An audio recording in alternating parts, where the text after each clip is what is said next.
And from the Sailfish Marina and Resort here in West Palm Beach, the host for the 2023 Ocean Cup Gateway Marathon. Boats are out and getting ready to start. A couple of them, in fact, already getting off on their run to the west end of the Bahamas. 100. Todd Swafford here along with you, along with John J.W. Powell. He joins me at the Race World Offshore National and World Championships. And guy that's always around with us is APBA Onshore Chairman Rich Lures.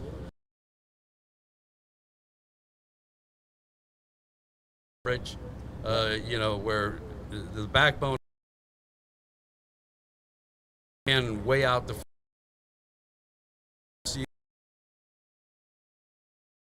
later in the day, that was the early style of offshore racing. We're seeing that here being revived today. Absolutely. It takes me back to the Miami Nassau race and the Gateway Marathon, the original marathon out to Bahamas 500, if you can believe that.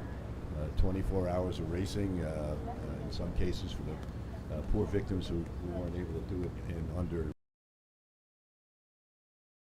And then we had around Long Island, and that was the birthplace of the sport.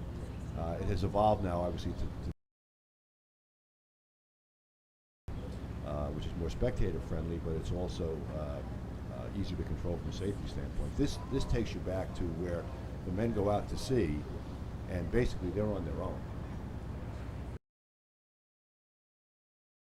This race will have a different series of class boats. Not everybody's racing against each other. Different size hulls. You got very interesting class that I think can really grow. It's the center console class, and in fact our center console team is first out on a run. They were scheduled to get the first start today. They're out of Cortez Cove Marina, and it's a 38 SC Fountain with the 450R engines, trips on the back. And this boat actually just sold to Bob Gardner, who used to race a bracketed boat called the Grumpy Old Men. And this is his boat. He encouraged Cortez Marine crew, Simon Williams and John Lynch, to get out and race the thing, try and set a record with it, and then turn it back to him and he'd have himself a nice new boat with the record.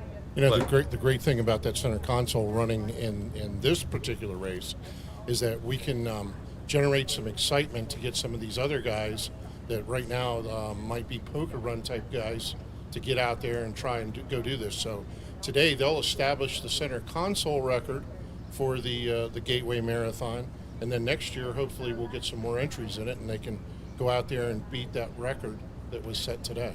Yeah, and this accomplishes a couple of things. Right now I'm looking at the telemetry, and they're averaging close to 80 miles an hour. They were speed, considering they're out in the middle of the ocean. But what we're looking for here is they get an opportunity to compete on straightaway.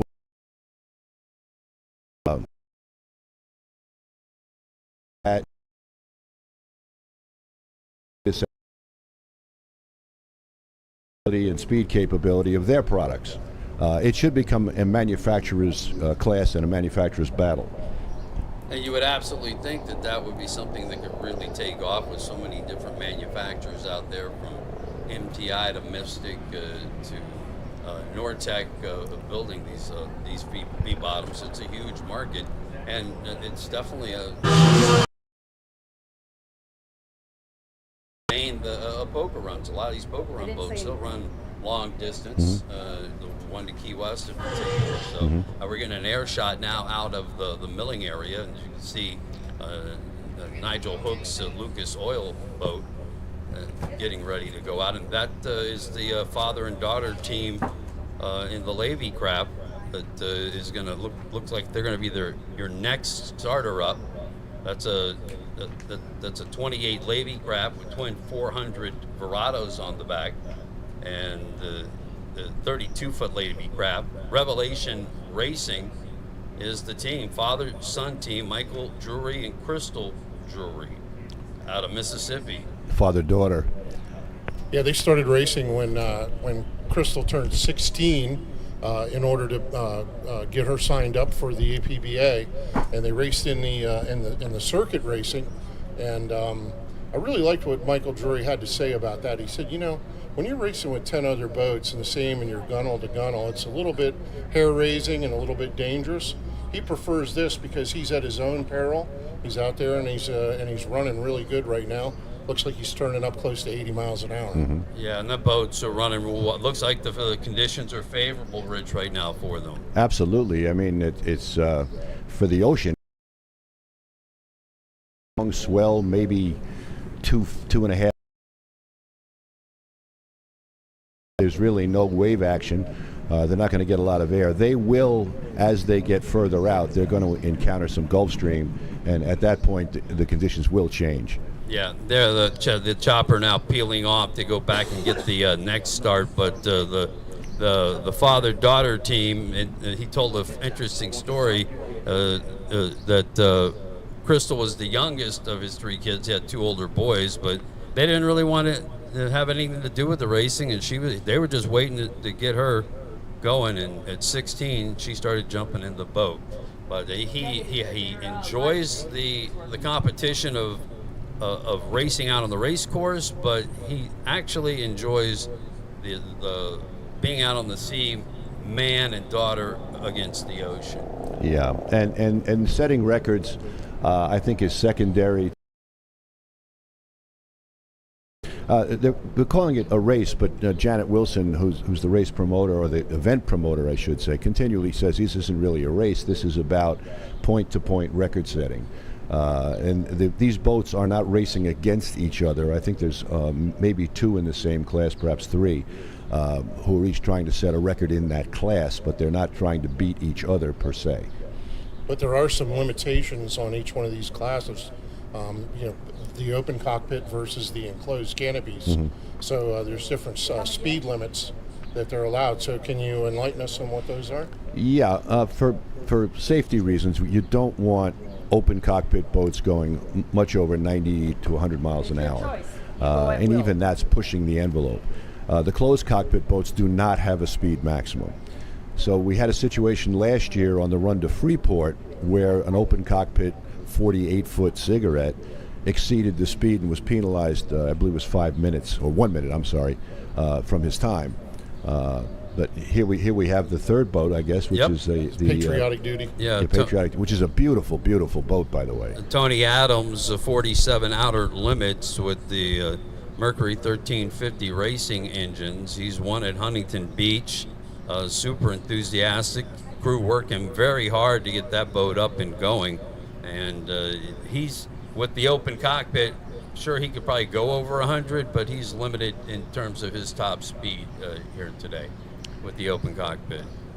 It looks like as the boats are hitting the Gulf Stream, the speeds are going down from the original 80. I see now in the 50s. Clearly they're hitting rougher water. But right now the Patriotic Duty is running in the mid 90s. Yeah, our center console boat was running up into the mid 80s now. As it gets out, it's dropped down about the 30 miles an hour on their run. So we've got 2 boats out and starting. And is there a third boat yet starting, or is we still got 4 more? The third one was the Patriotic Duty. We had the outboard Levy craft and the center console. Levy craft, yeah. One of them is down, I think, if I'm reading it correctly, at about 12 miles an hour and speeding up. So one of them, I believe, stopped and then is now continuing. Yeah, that was the Levy craft. And, one of the concerns that we had for this race was the sargassum seaweed that's coming out of the Sargasso Sea. And this is supposed to be a particularly bad year for the sargassum. And one of the biggest concerns was that they would foul the props, the lower units, and that they would take away the water pressure from the motors, overheat them. And that the Revelation Racing boat there has a brand new 400Rs on it, which has the Guardian mode. And if it shuts it down, then they're going to have to stop, clear, and then once they get their water pressure and their cooling temperature back down, then they can resume. And it looks like that's what's happened. Yes. Now, if you notice, both the center console and the Levy craft are both running about 60 miles an hour, and that's probably as much as they can do given, increasing sea conditions. All right, we'd be expecting the vintage 47-foot Apache to get going up here real soon.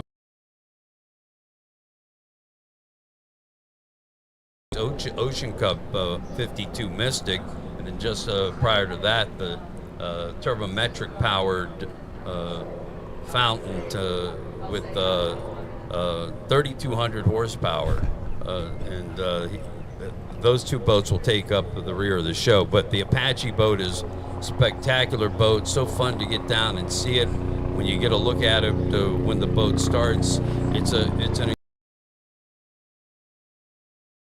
back to not too much was done to it over the years.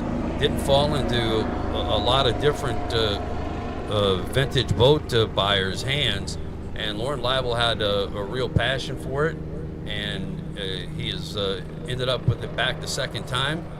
He's got it racing here and says he's going to continue to do so. Yeah, that boat, literally, it's almost a time warp. It's like opening up a time machine. It has the original power, has the original drives, original propellers, and it's set up for big seas. Had it been very rough here, I believe it would have been dominant. It's a 47-foot Apache. It was the last race boat of Ben Kramer, who, as we know, is currently serving some time at the expense of the U.S. government. But it was one of the most legendary boats in the sport. And you said it was all the vintage setup. Back in 1987, we didn't have the marine electronics that we do now, but they didn't put any new electronics on it. So from what I heard, it was all going to be handheld or suction cup GPS to the dash. Yeah, exactly. Yep. And the crew dates back to Bobby Latham was racing in the 70s and the 80s, and Lorne started in the 80s. So Lorne was actually competing against this boat at the time, as was Bobby Latham. Ryan Beckley was just coming of age. I guess his career started in the 90s, but you've got a vintage crew in there as well. And let's see how they hold up. Yeah, that will be interesting. I thought it was really interesting. They still have, we're seeing our turbometric powered Ray Marine boat get underway. So our next boat to get out and make their run to the west end of the Bahamas. This is Andy Copeland and Jeff McCann. It's a 40-foot skater-built fountain. Again, twin 1,600 turbometric turbines in the back of that boat, turning 2 stern drives. And he just went over 105 miles an hour and climbing. Yeah. He's putting the hammer down.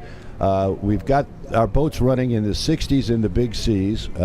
We have the big Apaches running in the mid-80s, and the turbometric just slowed down into about 90 miles an hour, and you can see he's starting to chine walk a little bit, and that will slow you down if you're careful with the throttle. It's clear that looks like about telemetry on the outboard, I believe, and one of them is down to 1 mile an hour. I guess that's the Yeah, we're just having a replacement of our telemetry here, so. Yeah, one boat showing 1 mile an hour. That I think is. So they've stopped. So them being so far ashore at this point, once they get out of camera range, we're depending on the telemetry that's on all of these boats and trackers to get the information back. At some point, once Nigel Hook gets going in his Ocean Cup boat, he actually has cameras on board and two-way communication, and we hope to be able to see those shots and to talk with him. The turbine boat is really interesting. Those guys have put a lot of work into it. They are very confident it's going to run very well here today. And they had a problem with their last run in Huntington Beach, and they're looking to turn that thing around and bring it all the way back home with a win. Yeah, I think the good news is the Huntington Beach event allowed them to do a shakedown. And right now, they were running in the 115. They've just reduced speed down into the 60s and 70s. So they hit that rough water that we've seen everybody hit. Actually, they're slowing well down in the 50s at the moment. We have two other boats in the 50s, and then of course it looks like the Apache's running about 94 miles an hour right now, if I have the telemetry correct. And we lost the signal on the patriotic duty, and I was going to mention earlier that patriotic duty boat and also the Ocean Cup boat have some technology on board that's been supplied to us by Starstream, and they're connected up to the Starlink satellite system.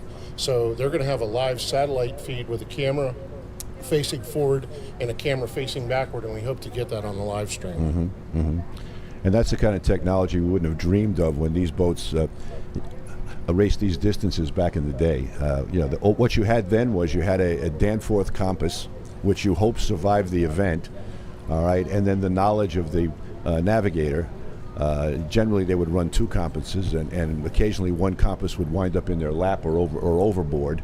Mounting those things was a black art. And then in each race, you had to, quote, swing the compass because you had to adjust the magnets for the true polar north. It's amazing how far technology has come, and what we're able to do today we couldn't do back then. A completely different style of racing. I guess, folks coming into the sport over the last couple of decades couldn't even begin to imagine. But in the early years in the development of the American Powerboat Association, and were running as far offshore as you could imagine. All of the races were long distance. You mentioned Miami, Nassau to Miami. That brought on more long distance races. Bahamas 500. This one, the gateway from the gateway to the Bahamas out of West Palm Beach. And today we're reliving that as these boats run over to the West End.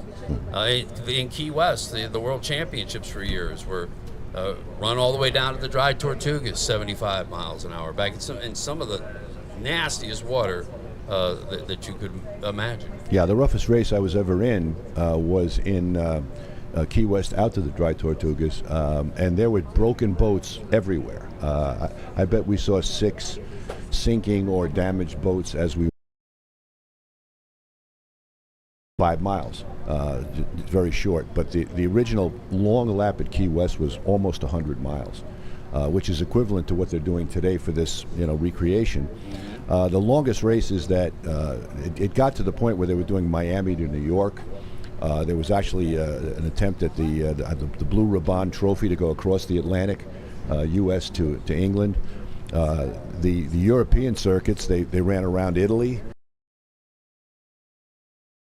It was an England to Spain event, so all kinds of long distance records. The issue boils down to logistics and the fact that because of the inability to really patrol these courses, they began to get shorter and shorter. Multiple, 60 boats trying to run point to point, just keeping track of them, especially with the breakdowns and so on. To watch. You wanted a situation where they could watch as they do today from the shore or from the mole in Key West. Absolutely. I would really like to see that style of racing come back, but like you said, there's no way for spectators to view it. Even if you have a helicopter, they're limited by fuel capacity and consumption, so they can only fly so far. So and speed in many cases. Yeah, a lot of these boats are even faster than the helicopters. Our telemetry here at the broadcast booth at Ocean Cup is showing the Ray Marine Turbo Mecha boat leading out towards the charge to the west bend of the west bank of the Bahamas. Revelation Racing and Patriotic Duty and Apache seemingly to hold the mid-pack, but kind of off the pace there. Now the center console fountain boat seems to kind of laid back and moved into more of a groove. We're not getting exact speeds on all the boats, but the Ray Marine boat running at 93 miles an hour. 93, that's a quick ride over for him and back. You'd be here back before you know it. Yeah, absolutely. Something a little over an hour, I guess. I would say. Yeah, and I think Nigel started. We saw that start in the Yes. In the Ocean Cup catamaran. Now that's the fastest boat here. That's a closed cockpit boat. They have a hatch on the bottom as well as on top, so no matter what condition the boat is in, they can get out of it fairly easily. The Ray Marine, you've got a little bit of an issue because there's no way to put a hatch in the bottom of a V-bottom boat, so they must get out of the hatches, whether the boat is right side up or sideways or upside down or bow up. They've got to get out of the hatch above their head. And that brings up an important point, and we were just talking about it in terms of long-distance racing and the way that the sport came up. Safety and consideration in today's races are the most paramount importance. You as a APBA offshore commissioner, those are the things that safety and having the proper equipment for your race teams, making sure you have safety crews that are trained and well positioned and able to get on accidents quickly. It's one reason why circuit courses now are dominant in racing, because it's not only fan generated, but it's because it's the easiest way to make sure people live. Absolutely, and that's our number one priority. I always say that the only thing that I care about is that everybody winds up safe and sound at the end of the event, and they get to go home with their families. And you know, there's a lot of bravado. There's a lot of this stuff that he died doing what he loves. Tell that to his 3-year-old child who grows up fatherless. But in this particular case, and one of the things that has limited these long-distance events is the fact that it's under UIM rules. And essentially, once you go past the 3-mile limit or the 12-mile limit, you're rules of the sea. Okay, so you become responsible for the condition of your craft, the safety of your occupants, and so on. And especially when, as I said, they have these records around Italy and around Britain. You can't have safety facilities, spotted every 3 miles or something, dive boats. And the helicopters, as you pointed out, don't boats.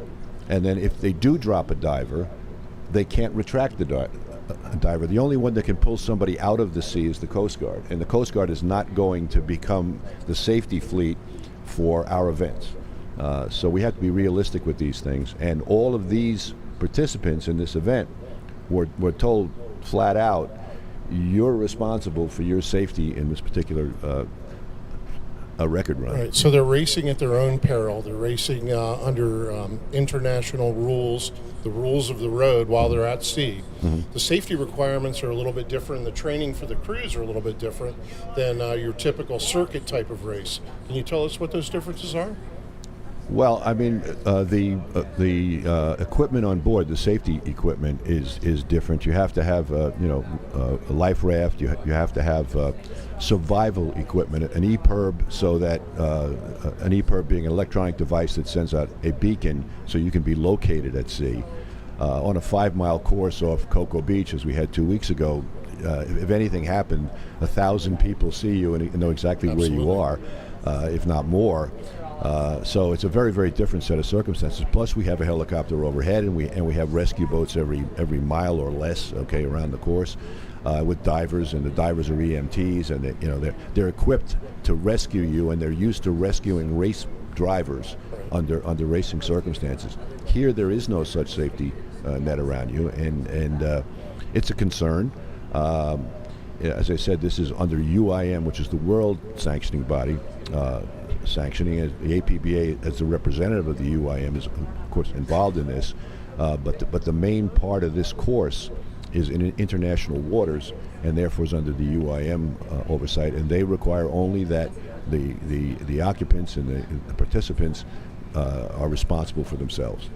So they're trained in sea survival, and heaven forbid, if a boat breaks and takes on water and starts to sink, hopefully nobody's hurt, and they can deploy their safety raft and then they'll have to wait for help at that point. And the EPIRB will bring the Coast Guard right to them, or rescue vessels. EPIRB stands for emergency position indicating radio beacon, and those are water activated. So as soon as the EPIRB goes into the water, the signal goes off and lets the Coast Guard know the location. Exactly.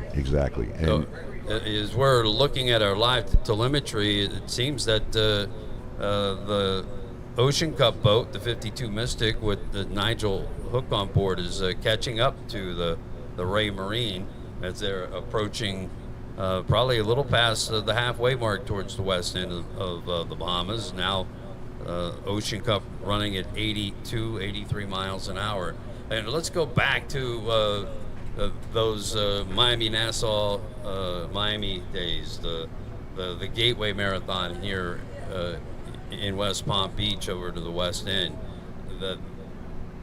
There were tons of boats. I mean, you would have starts of a dozen, maybe 20 boats, and the types of seas that they were running into could just be absolutely perilous. Absolutely. Right? And I'm smiling because the early races, you'd have maybe a manufacturer like Bertram would build a little bit of a heavy hull. They'd strip out the interior. You'd have a stand-up helm with nothing behind you. You just had an open cockpit behind you, and you'd have two guys on board, or three, and a navigator and a driver throttle man. We didn't even have a throttle man back then. It hadn't been invented yet by Bobby Moore. And they just go to sea. The rest of the fleet could be a local marina decided to take something off of the shelf or out of the yard. Things, throw a gigantic drum of for fuel in there, Right. tighten as many screws as they could, and then just go to sea. So I mean, some of the stuff was comical, and some of the stuff was deadly serious. The only saving grace was the fact that the speed technology wasn't there, so the average speeds were anywhere from 30 to 50 miles an hour, which are not, in most cases, ballistic enough to kill you. There were a lot of broken arms, ankles, as people fell over in the cockpits and banged into things and so on.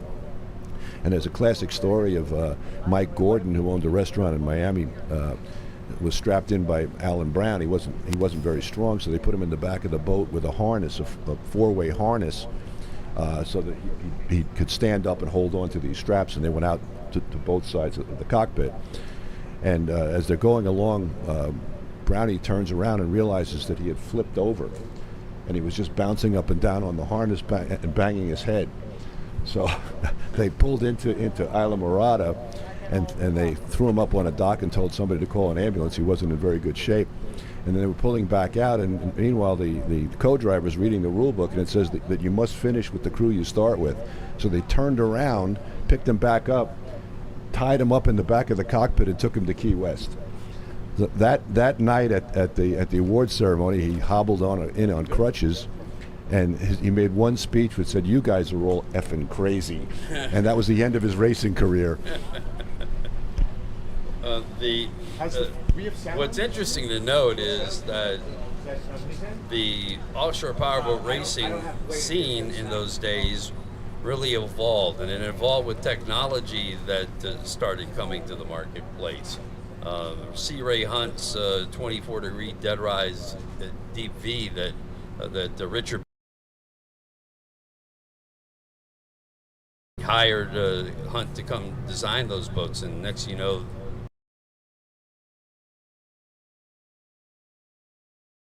then everyone else was copying them, a good rough water boat, which they really hadn't had. Stern drive technology, outboards, and the motorsports, the market for watercraft was really exploding, and offshore racing was a great test track to test all this new technology. And even though Mercury was late to the pickup on stern drives, but boy, when they started putting them together, they nailed it. They just knocked Volvo right out of the park, and were building them and building with high horsepower. And next thing you know, you have a good built V-bottom boat that you can build V-bottom boat that you can put inboard engines in with tough, reliable stern drives, and those boats were quite beautiful. Yeah, you know, the V-bottom development, it goes back to that Ray Hunt Moppy, which was I believe the 28 Bertram was the successful one. It might have been 24 to start with, and they called it back then the V-step, and that's confused with today's steps. What they were really talking about were the strakes, the longitudinal strakes. They called them steps, but that just revolutionized. And here's some onboard video from Patriotic Duty. Patriotic Duty, yep. Yes, sir. Speaking of V-bottoms and the development, now this is a V-bottom hull in what looked like moderate seas, and look at the ride they're getting. Prior to the V-bottom, they would be being pounded, jostled, and their speed would be down maybe 40 miles an hour. I'm going to guess they're probably in the 90s. We don't have telemetry on them right now. But I mean, they're comfortable, they're safe, and the boat's performing beautifully. Also a great shot, and the weather looks pretty nice too. Absolutely. I was looking at the weather buoy out there in the center of the Florida Straits, and the frequency of the wave swells is about 7 seconds, so that's really spread apart very nicely, so they're going to have a good ride today. Yeah. There was definitely something that slowed everybody down, and I want to say it was about 5 miles offshore, so there must... It could have been seaweed. It could have been seaweed, and the Gulf Stream starts about then as well, so... but you'll definitely see different conditions. That was a big concern this morning in the drivers' meeting. If a boat's following another, avoid it because of the mechanical difficulties a lot of seaweed can cause. But you don't want a boat trying to overtake another boat and one trying to avoid the seaweed without seeing the guy behind him. So it's important for them to communicate while they're out there. I think by now they're probably pretty spread out, and that's not a concern. Well, you know, it's funny. It's a big ocean, but they're all navigating to the same pinpoint. Exactly. So the actual lane of their following should be basically identical.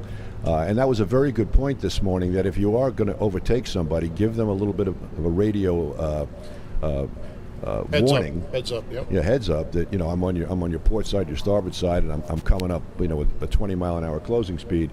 Let the other guy know you're there. And you were talking about the development of the V-bottom, and that just set off an explosion of all different types of boat builders building other, you know, copies off of that. And as I mentioned about Mercury's, their outboards, and the stern drives that were being developed, you had a lot more to 64, 65. Yeah, and there's this whole conversation. Well, obviously the king of offshore would be the guy who did the most to advance the sport. Carl Key me on that. And what he did was he put together a fleet of about 25 boats from different boat. Had his people go through, redo the decks, replace the decks in some case, turn them into purpose-built offshore race boats, and then power them with anything from a single to the larger triple Merc outboards, Merc stern drives. And while he was doing this, his engines and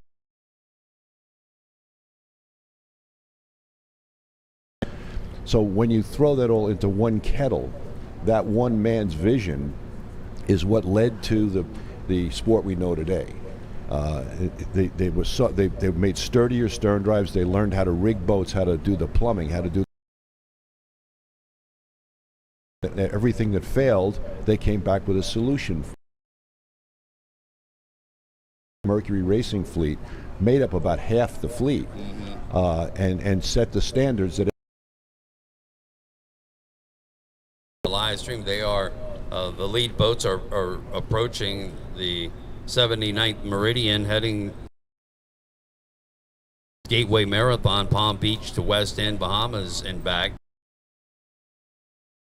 We had them in about third behind the Panasonic Turbometric boat and the Silverhook team, but things looking pretty good out there. They seem like they're riding very well. It's a very colorful picture we have right here. I mean, the sea is gorgeous, the sky is gorgeous, and the boat is gorgeous. It doesn't get better than that. And they're enjoying themselves, no doubt. I mean, this has to be, a tremendous experience for everybody in there. They're going after a record, and they're getting a great ride while they're doing it. The Outer Limits hull is incomparable when it comes to this kind of situation. Fast, sleek, gorgeous, and very sturdy. So that's your patriotic duty team. They won in Huntington Beach last year. They're continuing to go back and do that next year. They're also looking at doing the San Francisco Marina Del Rey to Long Beach run September 14th through the 17th. They're going to take the seats out of the back of that Outer Limits and put 400-gallon gasoline tanks in there so they can do the run without a stop. That visual that you just got from on board the Patriotic Duty is brought to you by one of our sponsors, StarStream Satellite System, utilizing the Starlink satellites, low orbit satellites, and bringing us a good picture. I was talking to the owner of StarStream yesterday, and he said one of the beautiful things about their technology is you can use it anywhere in the world. So if you're racing a dune buggy, if you're racing even a jet ski, if you've got a waterproof GoPro. I was out in Yellowstone a couple weeks ago. We didn't have any cell signal, and it would have been great to take some video of my son, who's a billy goat, climbing up and down the mountainsides, and send it back to our friends. So people who want to go out and experience nature in remote areas can go on Instagram or starstream.pro, and it's a subscription service, but they'll send you the equipment and you can hook up your ATV, your off-road truck, whatever with your it. RV. Yeah, your RV, and share your experiences on the World Wide Web, which we all know is. All right, so let's finish up that conversation as we're continuing to follow our 6 teams heading over to the west end of the Bahamas. And remember, as they come back, and we'll give you an idea when they're about an hour or so out, there'll be a lot of celebration here, champagne sprays as the teams come back off the boats and greet the fans here at the dock at the Sailfish Marina and Resort. Mercury celebrating its 50th year. They're having a special race. Huge part of the success of offshore racing in the early days. You mentioned it, and even though at one point Carl Kiekhaefer was estranged from the main Mercury division, he continued to build aero marine engines, and his champion maker engines, in fact, teamed up with cigarette hulls, won quite a few Class 1 World Championships, very dominant from the late 1960s to the early 1970s. Yeah, Dr. Bob Magoon. It was amazing. And Gene Lanham, his throttle man and crew chief. They won championship after championship. They set point-to-point records. They won closed course races. Gene was running outboard marathons inshore with a Switzer wing, which is a whole nother story. But to go back to Mercury's 50th anniversary, it's actually the 50th anniversary of Mercury Racing, which was a division that they started 50 years ago. But Mercury Marine goes back to Carl Kiekhaefer when he bought a little defunct outboard motor company up in Wisconsin back in 1939, I want to say. And then received a cash infusion because he wound up building drone motors and chainsaw motors for the troops overseas in World War II. When he came back from after the war ended, he developed his line of outboard motors, which you know today as Mercury. And the first one, I have one in my office, the Mercury 10 Hurricane. That was the first purpose-built racing outboard which was available to the public. And that was the basis for a huge stock outboard hydroplane growth in the 50s. So when you talk about him being the king of offshore starting in the 60s, he already had become the king of powerboat racing during the 50s for the stock outboard, the kneel-down guys. He made a bunch of engines on up to inline sixes, and that was the foundation for the whole sport. And you talked about Lake X. He went to great expense and effort to find Lake X. He was always worried about Evan Rood and Johnson, having spies and getting his finding out what he had, trying to steal the technology for him, and he finds a swampy area that ended up being perfect, but in the middle of nowhere. And the amazing things that happened out of Lake X through the years were marvelous. But the one that always blows my mind is where they ran continuously to show that the Mercury engines were tanks that they would just run, and I forget how many total days it was, but they didn't stop running those boats until they set quite a record. Yeah, that was. The circumference of the Earth or something, 25,000 miles day and night, and that was done on a couple of Ravoux hulls, wooden hulls, originally out of Long Island. And Ravoux actually moved down to Florida to be closer to Mercury because he was doing so much cooperative work with them. But Lake X is a legendary place. I was fortunate enough to be able to go there, both in my tunnel boat career and then later on with the offshore boats. And there was no better test facility ever. And it was 24 hours a day. They talk about the engines running that record run, but what you there and in Wisconsin and up in Oshkosh and whatever, we're dead in the water. Oh, that doesn't look good. Patriotic duty is off plane. Hopefully they can get back there and figure out what happened. What happened? Watching this on RTH TV. Yeah, Tony's got his helmet off and he's going back to the engine compartment. It's coming to you from the middle of the Atlantic between West Palm Beach and the west end of the Bahamas.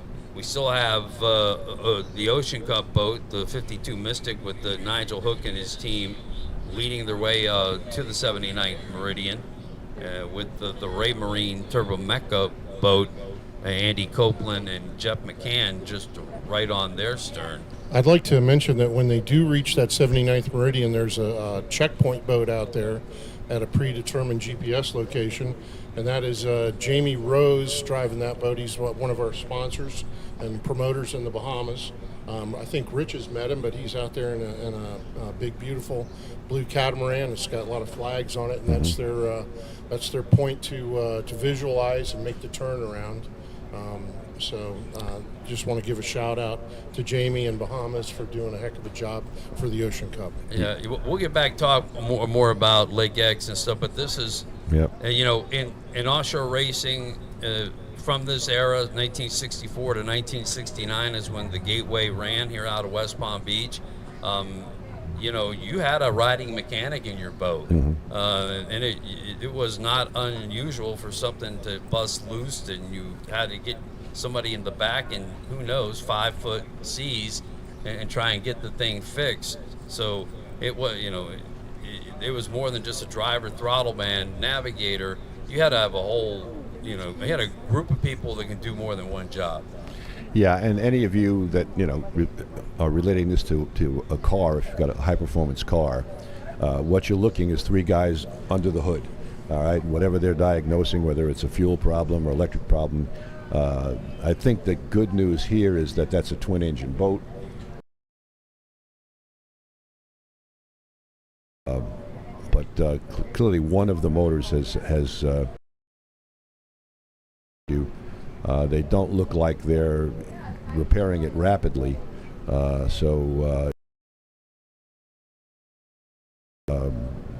not sure. And you can't know. Steve Seaton is the crew mechanic on that boat, and nobody's down in the engine compartment. They're just standing there looking at it, so it might be a considerable issue that they've got there. Yeah. They're getting a satellite shot back from the Atlantic in patriotic duty, having some issues, engine compartment up, and seeing if they can get themselves back underway. We'll mention again that the 52 Mystic, Nigel Hook's Ocean Cup team, having a slight lead on our graphic or our telemetry just over the Ray Marine turbometric boat, and getting ever closer right now to the west end of the Bahamas. Again, back to Lake X and all the work that was done there, and still continues to be done there. Yeah, Mercury was out of Lake X for probably 10 years, and they've moved back in. I mean, the facility is just so unique and set up for testing of all kinds of Mercury product, whether it's their fishing equipment or whatever. We were fortunate I put on this event OFF, and we were fortunate enough to be able to bring some of the old timers who had worked at the lake back in the early days. We brought them back out there for a reunion of sorts about 5 years ago. And some of them had tears in their eyes. I know it was emotional for me to see it. I hadn't been there since probably the mid-'80s or thereabouts, and then to go back in 2016, 17, whenever we went, it was really something. It was like going home again. Mm-hmm. Yeah, the skullduggery that went on with Mercury. You had Jim Wynn working there. Mm-hmm. You had a very highly talented crew of people, but at the top is Charlie Strang. Mm-hmm. Right. Charlie, MIT. Educated, and Charlie really the big boss, and very close with Key Caver. Paper to build the stern drive, but Carl Keycaver wasn't really too excited about it. He thought the market was going to hurt his outboard market, which was really, going off just well. Mm-hmm. So it kept getting shelved, and Jim Wayne got frustrated and moved on.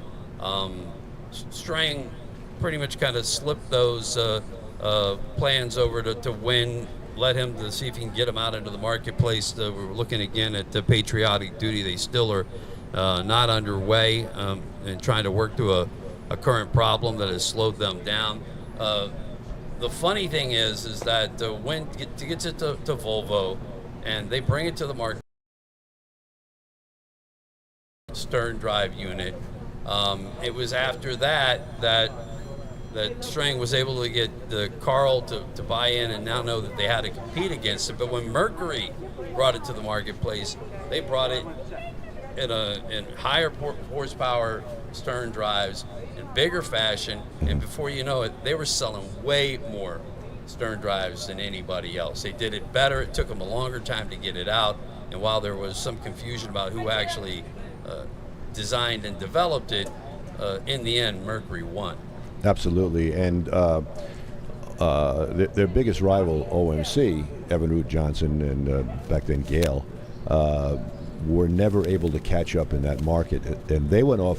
Evinrude and Johnson went off in a totally different direction. They took an outboard power head and made it into an early stern drive, which really didn't work. So this was a time when so many things were being tried. It was all trial and error, and it was kind of a magical time to be alive because they were developing things you'd never seen before, like stern drives and propeller and so on. We're watching now the telemetry from Nigel Hook's Ocean Cup boat. Looks like he's running about 6,000 horsepower. RPM, you mean? RPM, yep, 6,000 RPM, excuse me. Yep. And don't see overall speed. He continues to show up on our grid map in first. I don't see Ray Marine. I don't know if they're just so close together at this point that they're just one big blotch. If we can get the picture back, we can't. But yeah, at least you saw him put an engine in gear. They don't have their helmets on, so they're probably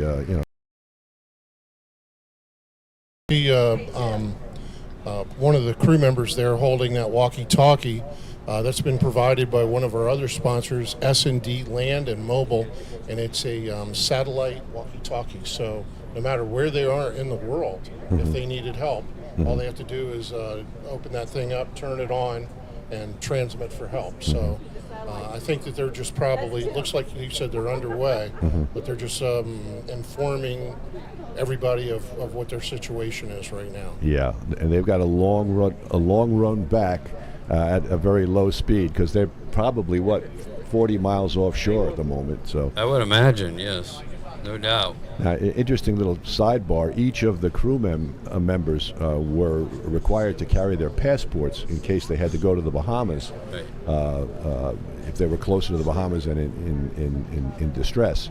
And they'd have to pass customs and everything else. So, again, this is very much rules of the road at sea. If you were out there in a pleasure boat and broke down, at that point you're on your own. So, we wish them well and hope that they are able to get back here and enjoy some of the festivities later on today.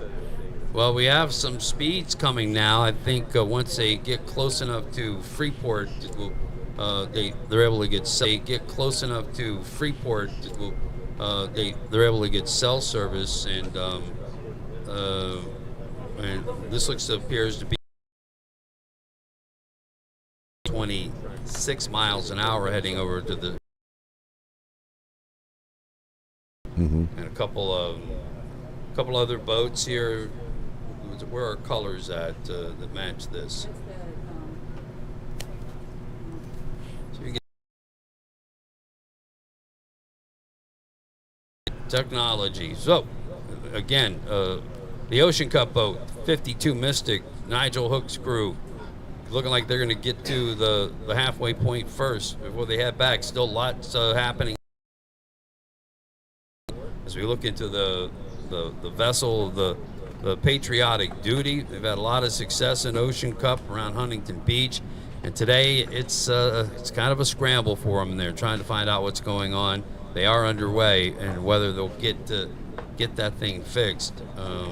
We're getting some telemetry from the Revelation Marine boat, the Levy craft, with the father and son team. Father-daughter. Yeah, Michael and Nicole Drury.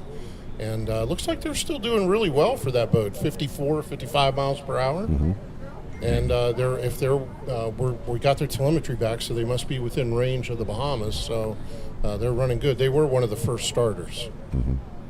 It's surprising how long it's taking, because this would be about a 64 mile run out to that point. We keep talking about the meridian. They don't necessarily have to pass that point. They merely have to get out to the particular meridian and make a turn and then come back in to set the record. So it's really a record, an approximate point, but it's a specific distance. If they miss the actual checkpoint, they will have gone further to get to that meridian. But they'll only be judged on the mileage from here to the particular checkpoint. Rich, these types of runs are certified by APBA and UIM and/or. Tell us how that procedure goes. Okay, well, the APBA records signify that it's recognized by the American Powerboat Association in the United States and the Caribbean. The UIM record would be a true world record, and that's the one that people are after. And this is certified by the Union of International Motor Racing, or actually motor boating. They're headquartered in Monaco, and I'm a commissioner on the UIM. It has representatives from most of the countries in the world, and it is the only recognized, the only true authority to recognize world records for powerboating. Now, in addition, they are associated directly, as are we through them. They're associated directly with the International Olympic Committee. They're associated with the FII, who have the Formula One car racing. They're associated with the World Motorcycle Body. So this is the true world record authority. Okay, so that when you set a UIM record, it isn't just something that some guy with a jelly bean factory is sanctioning. This is a real world record. We just got a little bit of feedback that the Ocean Cup Silver Hook boat just is in the process of making that turn right now. Okay. And you see they've slowed down a little bit. Yeah, they're down to only 100 miles an hour as they make the turn. Nigel has done this so many times successfully. He's got the record from U.S. to Cuba. He's got the record around Catalina Island. He's got multiple point-to-point records down in the Bahamas, down in the Caribbean.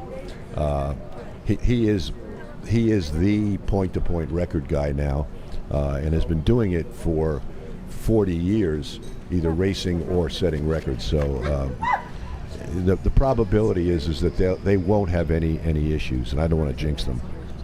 Well, it appears that Apache and the Ray Marine turbometric boat and Ocean Cup have all made it around the West End and are heading back now. Got the Apache, the 47 Apache, which was built in 1987 and is now owned by Lauren Leibel. We've got Bobby Latham on board, and current stock class racer Ryan Beckley is the navigator, running about 85 miles an hour, and showing that they're out in front of the Ocean Cup boat, which is now steaming up to 126, 27, 28 miles an hour, and trying to chase them down. And the Ray Marine turbometric boat is just coming around and behind the Ocean Cup boat, but he's down to 43 miles an hour. Mm-hmm. Yeah. It should be interesting to see whether that turbine boat can catch the Apache, given that the Ray Marine boat started, the Apache boat, I mean, started only about, 5 minutes before him, if that.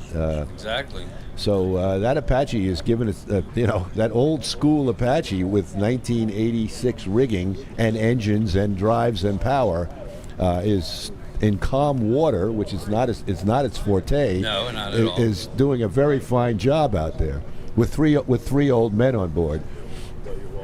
You know, We just got word that the turbine boat, Andy Copeland, is coming back into the inlet right now. Oh. So they've scratched. They're out.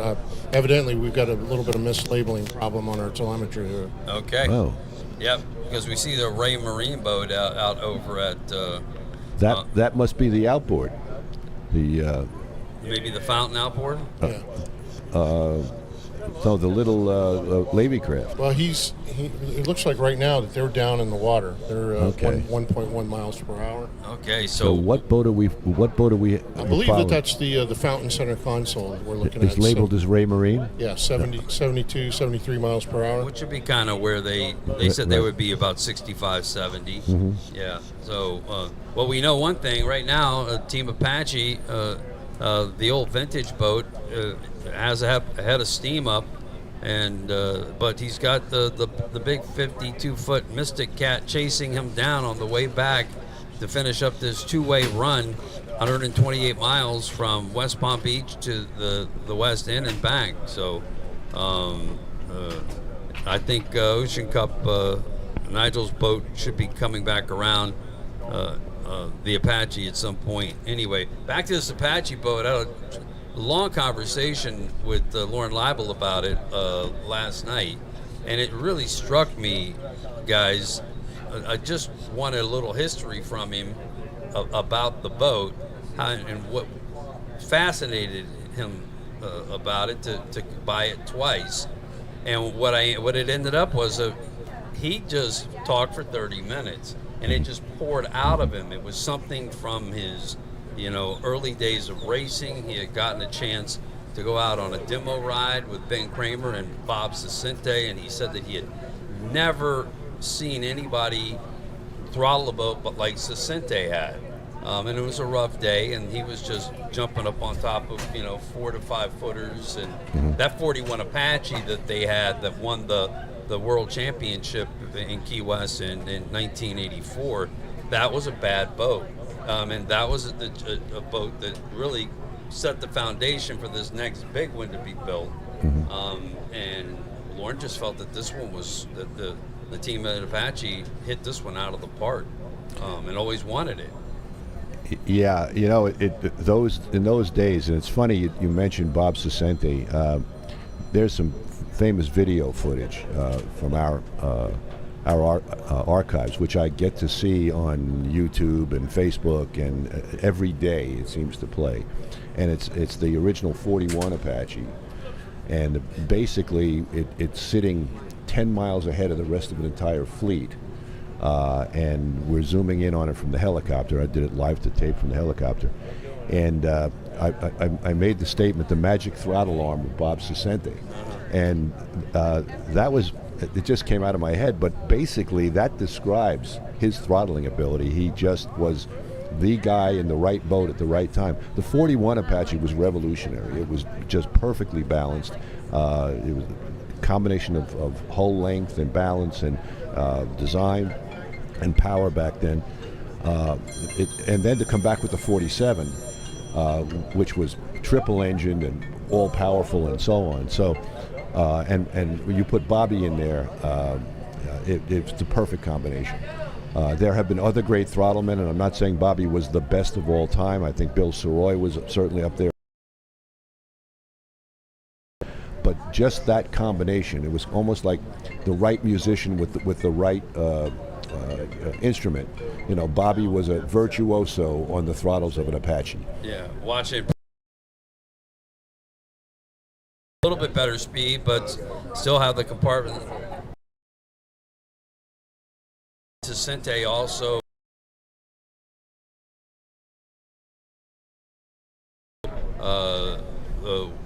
those engines were the plants of the 38 Cigarette that won the World Championship in Key West in 1981, the Ajax Hawk team. And you know, it was a scuffle to build good, long-lasting, high-powered engines. Bobby Cicente was one of the men that was doing that.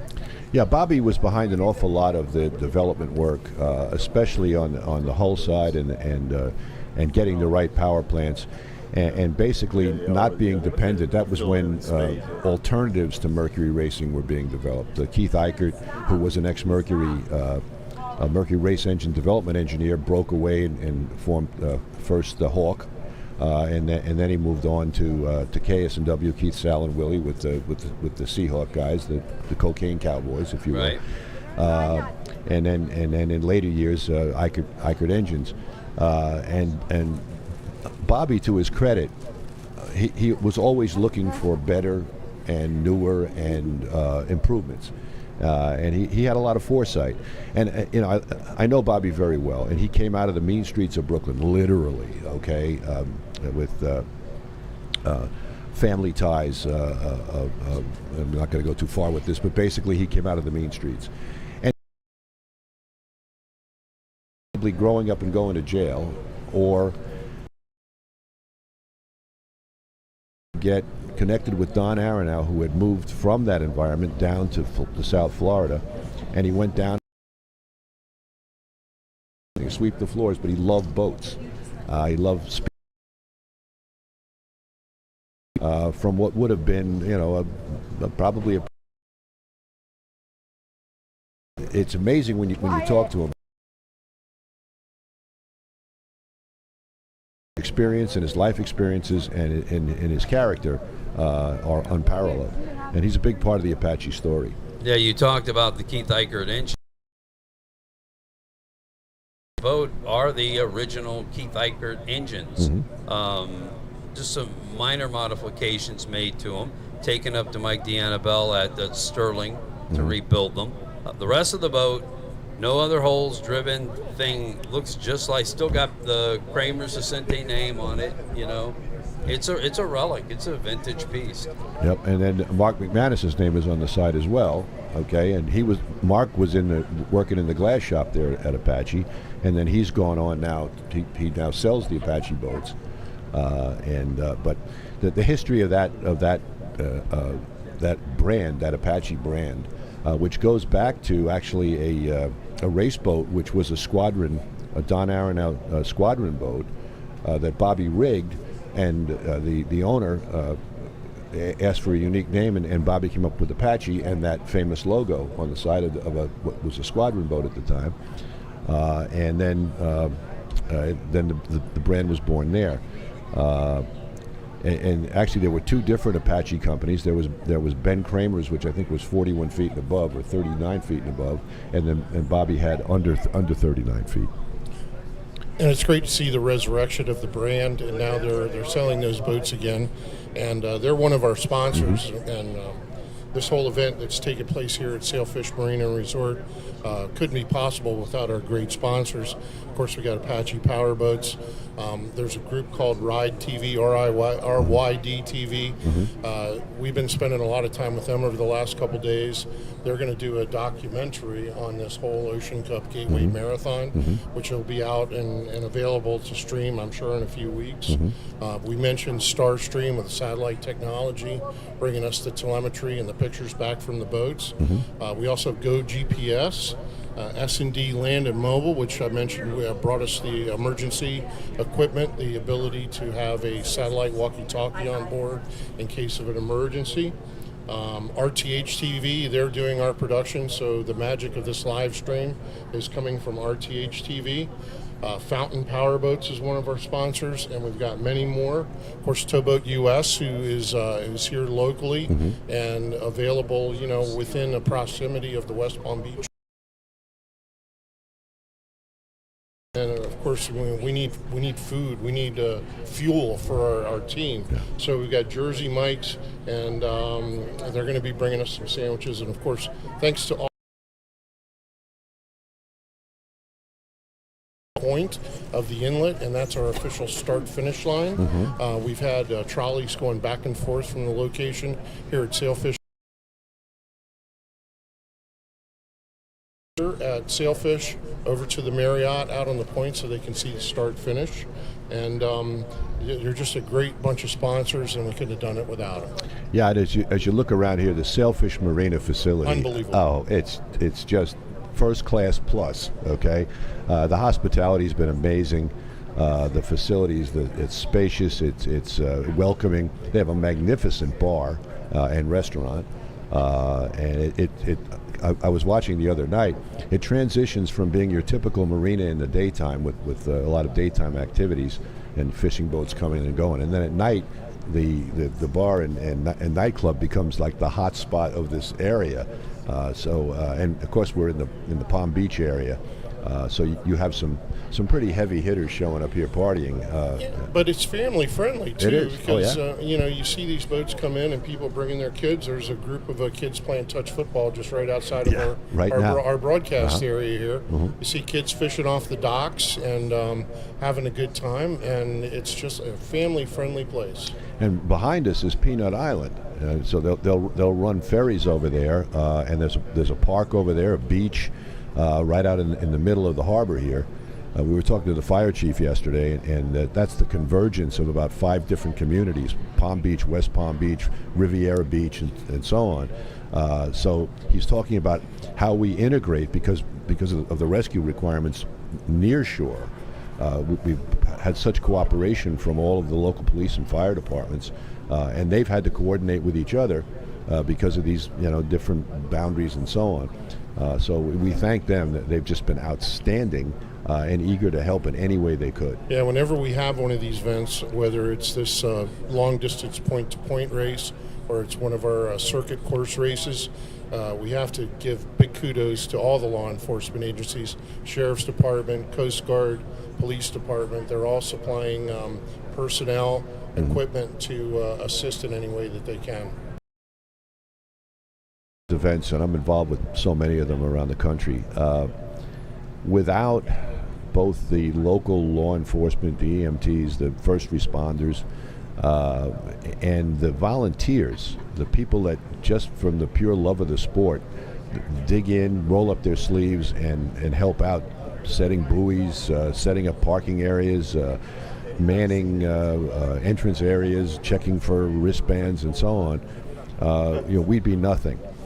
All right, we're back on board with Patriotic Duty. We're just looking at a satellite shot of the boats, and a couple of them are having trouble getting going. Now, these guys have this up and moving, not at speed, but they definitely, they may have turned it back and started heading this way. They could be running on one engine, too. But yeah, I think they might be. Yeah, I just saw one of the crew members point over his left shoulder, so if you look off to the port side stern. Somebody's passing him. Yeah, somebody's coming up on him. Yeah, you can see him actually on the screen. And then now they're by him. Yeah. out of the screenshot anyway. Yeah, out of the screenshot. So, you know, my official capacity, I'm looking at somebody without a life jacket on, but by the same token, they're not going anywhere near racing speed. But when they're on plane, they're supposed to be outfitted. But of course, now they're out in international waters, so they're, like I said, they're responsible for their own safety.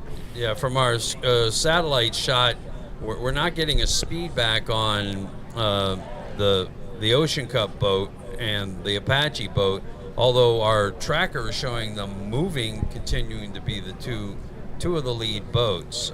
So we believe that our center console fountain is continuing to run a little bit behind them, and we'll get a better pick on them as they get closer here to the shore. So we passed the halfway point with most of these teams.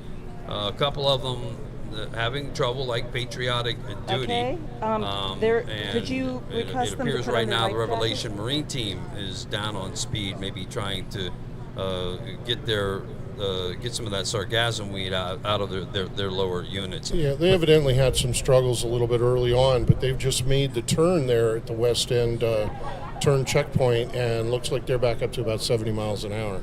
Mm-hmm. Well, it's very fun to see these long distance races come back. There seems to be a want for this.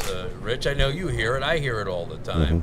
Mm-hmm. There's communities, obviously a lot of our friends from the past who wish the races would return to the way they were. They never liked them when they went to circuit races, and why can't we have more long distance races? And here with Ocean Cup, they're trying to put together a series that can give the team that wants to go offshore. So. Yeah, we had already mentioned that Mark McManus and Apache is one of our sponsors. Yeah.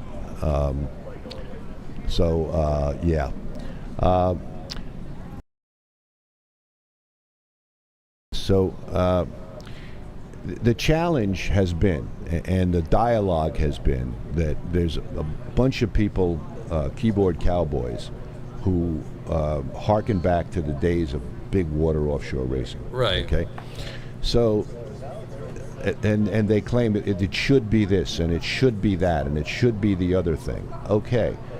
When events like this are put on, the opportunity is there for everybody and anybody to participate, okay? And we get a limited number of people who actually put their money where their mouth is, okay? I'm not denigrating anybody who doesn't participate, but when you talk about this groundswell of people that want to bring back long distance, bring it, and here's your venue, and then if that were to happen, then more resources would be available, more sponsors would be available, and this part of offshore racing could return to a certain degree. The problem is it becomes a finger pointing that the current fleets, and I take exception to this, the current fleets are doing something wrong. Well, if we're doing something wrong, why do we have 65 boats at Cocoa Beach, okay? And why do we have a huge turnout and fan base and live stream and sponsorships and so forth and so on? So it's different. It's not wrong, and nothing is right, nothing is wrong. Long distance is an alternative. It's another way to do it. The boats that are racing the short courses are not constructed for this kind of an event, right, especially in rough water. They don't carry the fuel loads. They're trying to make them more of a circle course structure. I don't think those designs have evolved well in that regard. I think the courses, they probably have become too short and the turns too tight. But basically, the product that the spectator wants to see, the fan wants to see, is something that they can enjoy for an extended period of time and watch, Yes, sir. step by step. As we're seeing here, just the technology challenges of keeping up with what's going on is challenging. We're not getting blow by blow, live coverage the way you would in a short course race. I just got a note from Race Control about Patriotic Duty. They blew a hose and they're taking on water, but the bilge pumps are keeping up, so they're able to stay underway. And I'm assuming that they're on their way back to West Palm Beach. All right, so patriotic duty. We see a shot into the cockpit. The guy's got some waters open, and you're gonna have to call it a day. This wasn't one for them. You know, they would have liked to have competed this and set the world record, but there will be another day, and they're enthusiastic about continuing on in Ocean Cup, and specifically that San Francisco to Marina Del Rey long distance race, where they're going to have to add a 450 gallon tank. That's a long run that they're going to be making nonstop. And if you look in the stern of that boat, you'll see 3 bolster seats in the back that they're going to take out so that they can accommodate that extra fuel when they do that long run to San Francisco. Yep. Hopefully they'll get back here and safe and sound, and be able to get that boat out of the water before any real damage from onboard water, salt water, you know, is a problem for them. And thanks again to Starstream for providing us with the equipment so that we can bring. This is a beautiful picture of them that you're seeing on the live stream, and you can check out Starstream and get that technology for your own. Either check them out on Instagram or go to starstream.pro. Mm-hmm. Yeah, and boy, those guys were working diligently last night, this morning, to get that boat together. It could always just be one thing. That's all it could take to just knock you out.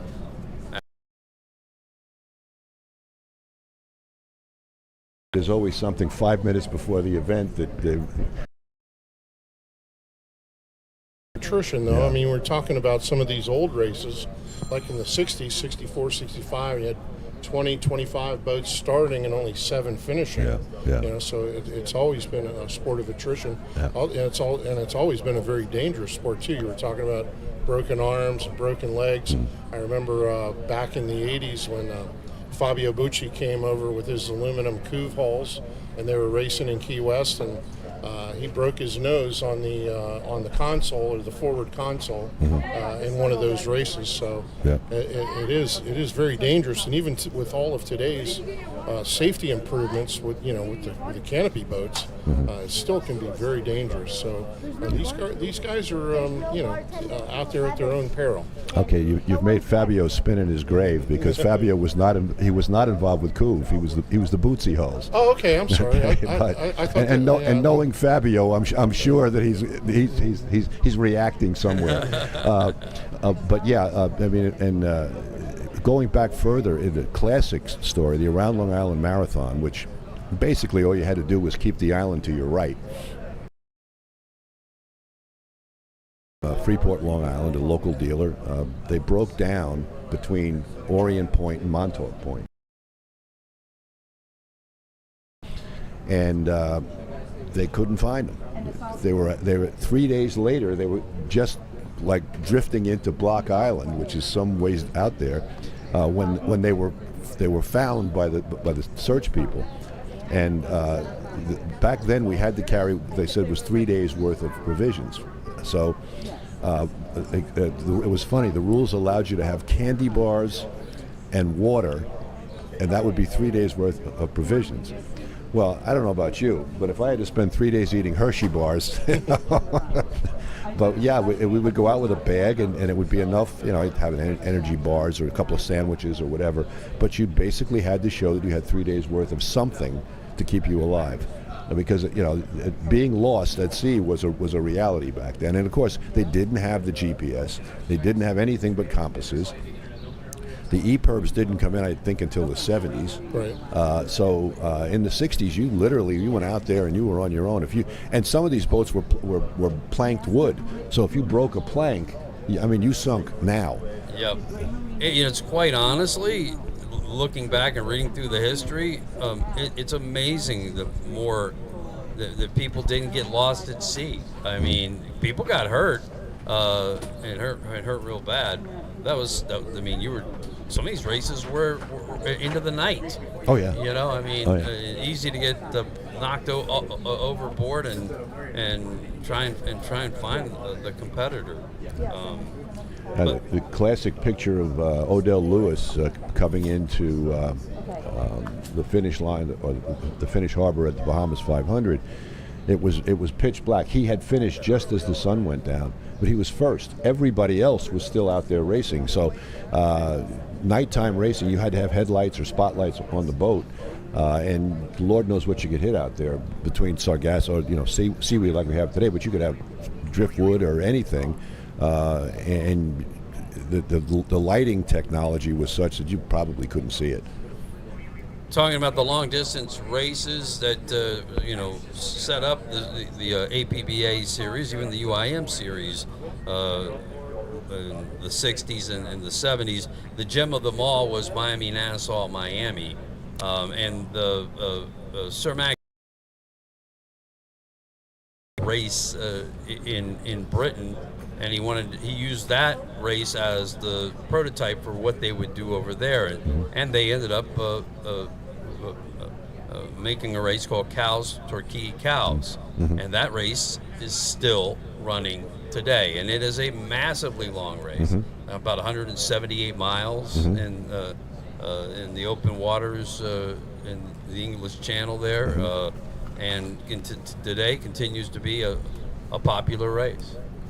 I've got an update from race control at West End.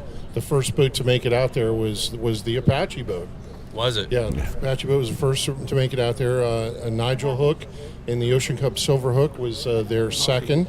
The Revelation boat with the father-daughter team was their third, and then the center console was the last boat to round the turn at West End, and they are all on their way back, and hopefully we can get an update, and a helicopter will be going out to meet them. And you look at the patriotic duty boat, they've seemed to gotten themselves back up and running. And Rich will be happy. They've got their helmets and their life jackets back on. Yeah, looks like they're back under full steam here. Let's get Andy Thurman in here. Andy Copeland. I'm sorry. Andy, how was your day out there? You're back early. Not a very good day. No? Not a very good day.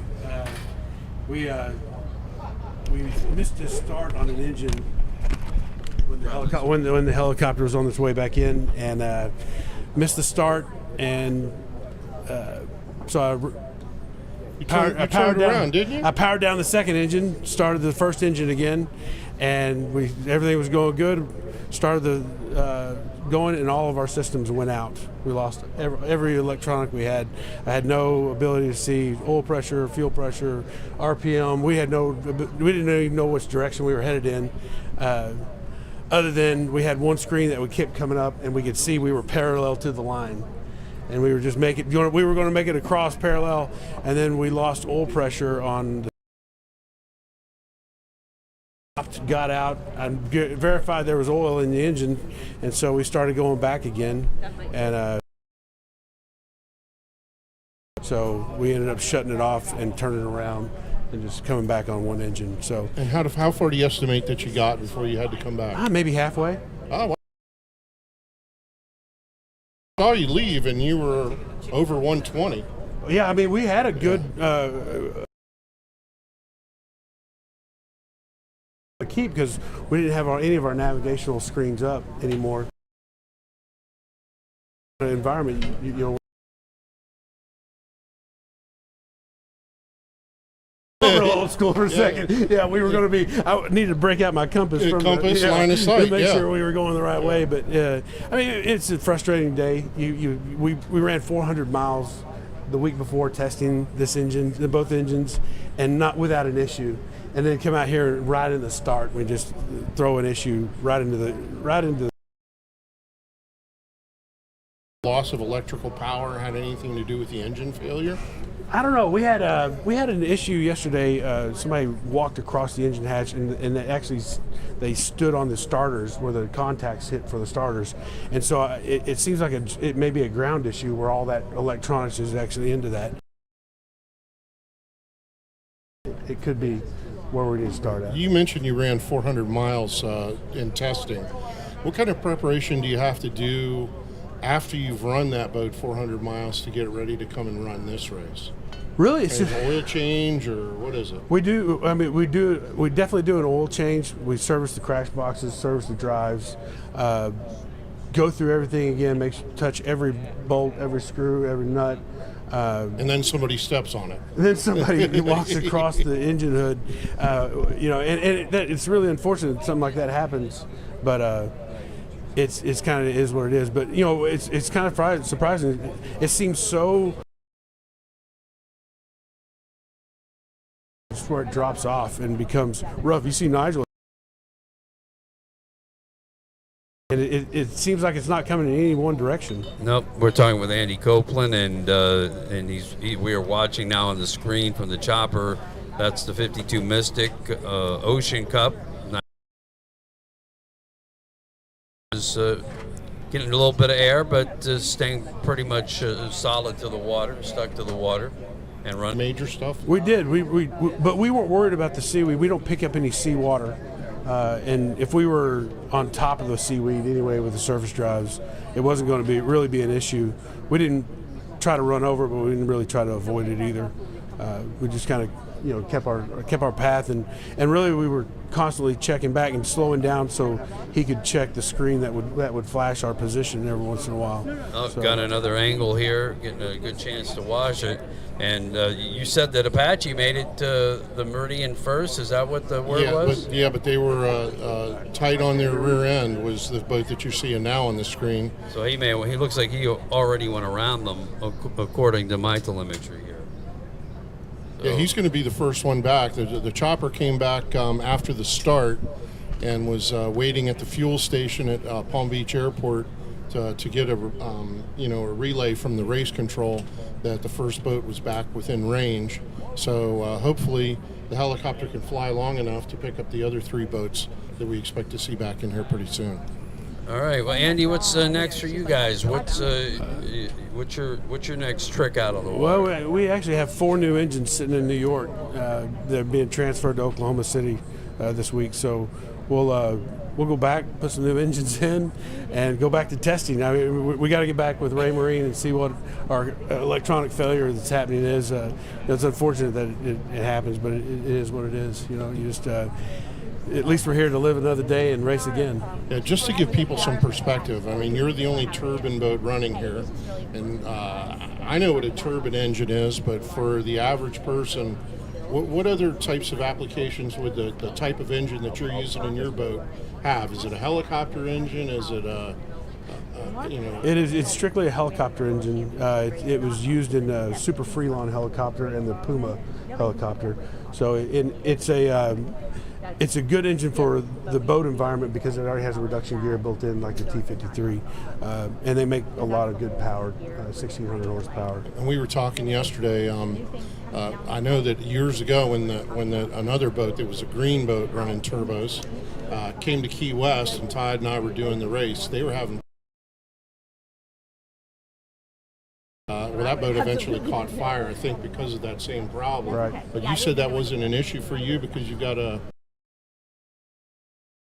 methanol injection right in the intake and can pump 10 gallons spray, which cleans the fan blades off almost immediately. It just blows it right out. Just blows it right off. Yeah, it's like holding a pressure washer inside the engine. Good solid engines that run without problems, but I think in offshore is going to find the problems in any engine. Yeah, no doubt. Getting a good shot of Nigel Hook's Ocean Cup 52 Mystic, and it's really sticking to the water nice here. Got a good run going. Still don't see a speed listed on it on my telemetry, but they're moving right along. Yeah, he's got it running nice and flat. There's not much of a rooster tail, so he's really getting with it. Yep.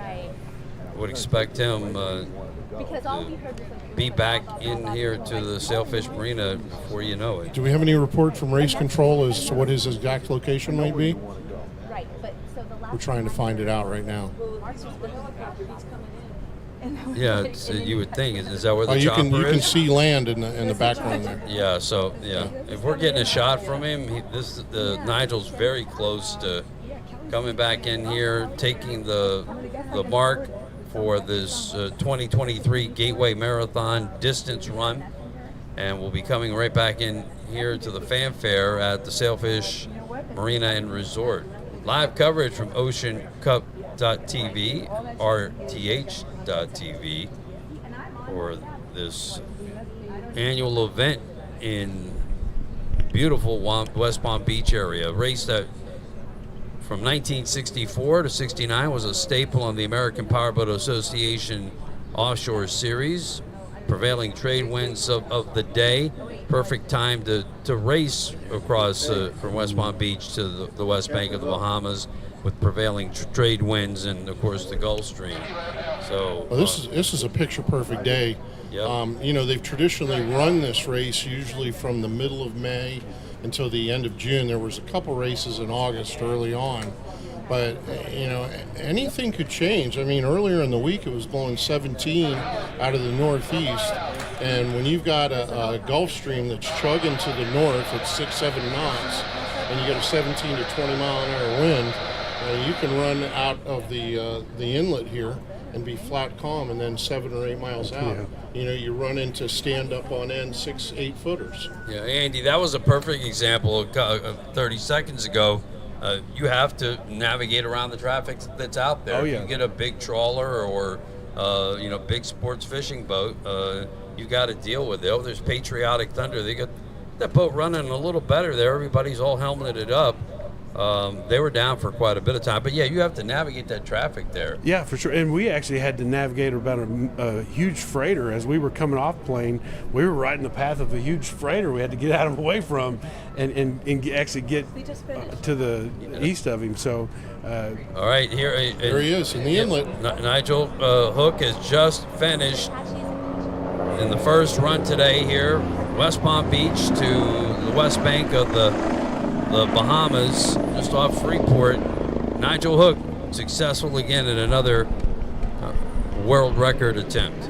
And we'll have his official time coming in from race control here as soon as we can get it. So, and I believe the Apache boat is moving closely. Hopefully we'll get a good shot of Lauren Leibel's 47 Apache restored from when it was built in 1987. It's got Bobby Latham on board in that vessel, and Ryan Beckley, a super stock racer. The funny story that, you know, Bobby Latham tells is he raced with Lauren Leibel in 1986 in Key West at the World Championship, and they were looking for a young guy to be their navigators and to help, you know, do some mechanic stuff. That kid turned out to be John Tomlinson. And of course, John became one of the most world-renowned throttlemen and crew chiefs ever, and holds more world championships in different classes than any other offshore racer in our current competition. Patriotic Duty got it back up and running, but I believe they probably scratched their attempt at a world record. I mean, they were broken down for so long there. We can assume that they're just heading back to shore. You got the boat running pretty well, looks like. And yeah, they're coming up behind the Apache. Don't know what Apache running at about 85 miles an hour on their telemetry. Revelation Marine, the triple engine outboard Fountain, we're just not getting a mark on them right now at this point. Appreciate it, Andy Copeland. Thanks for stopping. Thanks, Andy.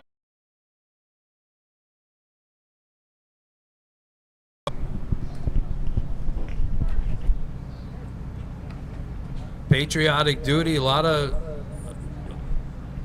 trouble out on the water today. Good to see them at least get that thing back up and running and not have to wait for a tow to get back and get here to Sailfish Marina.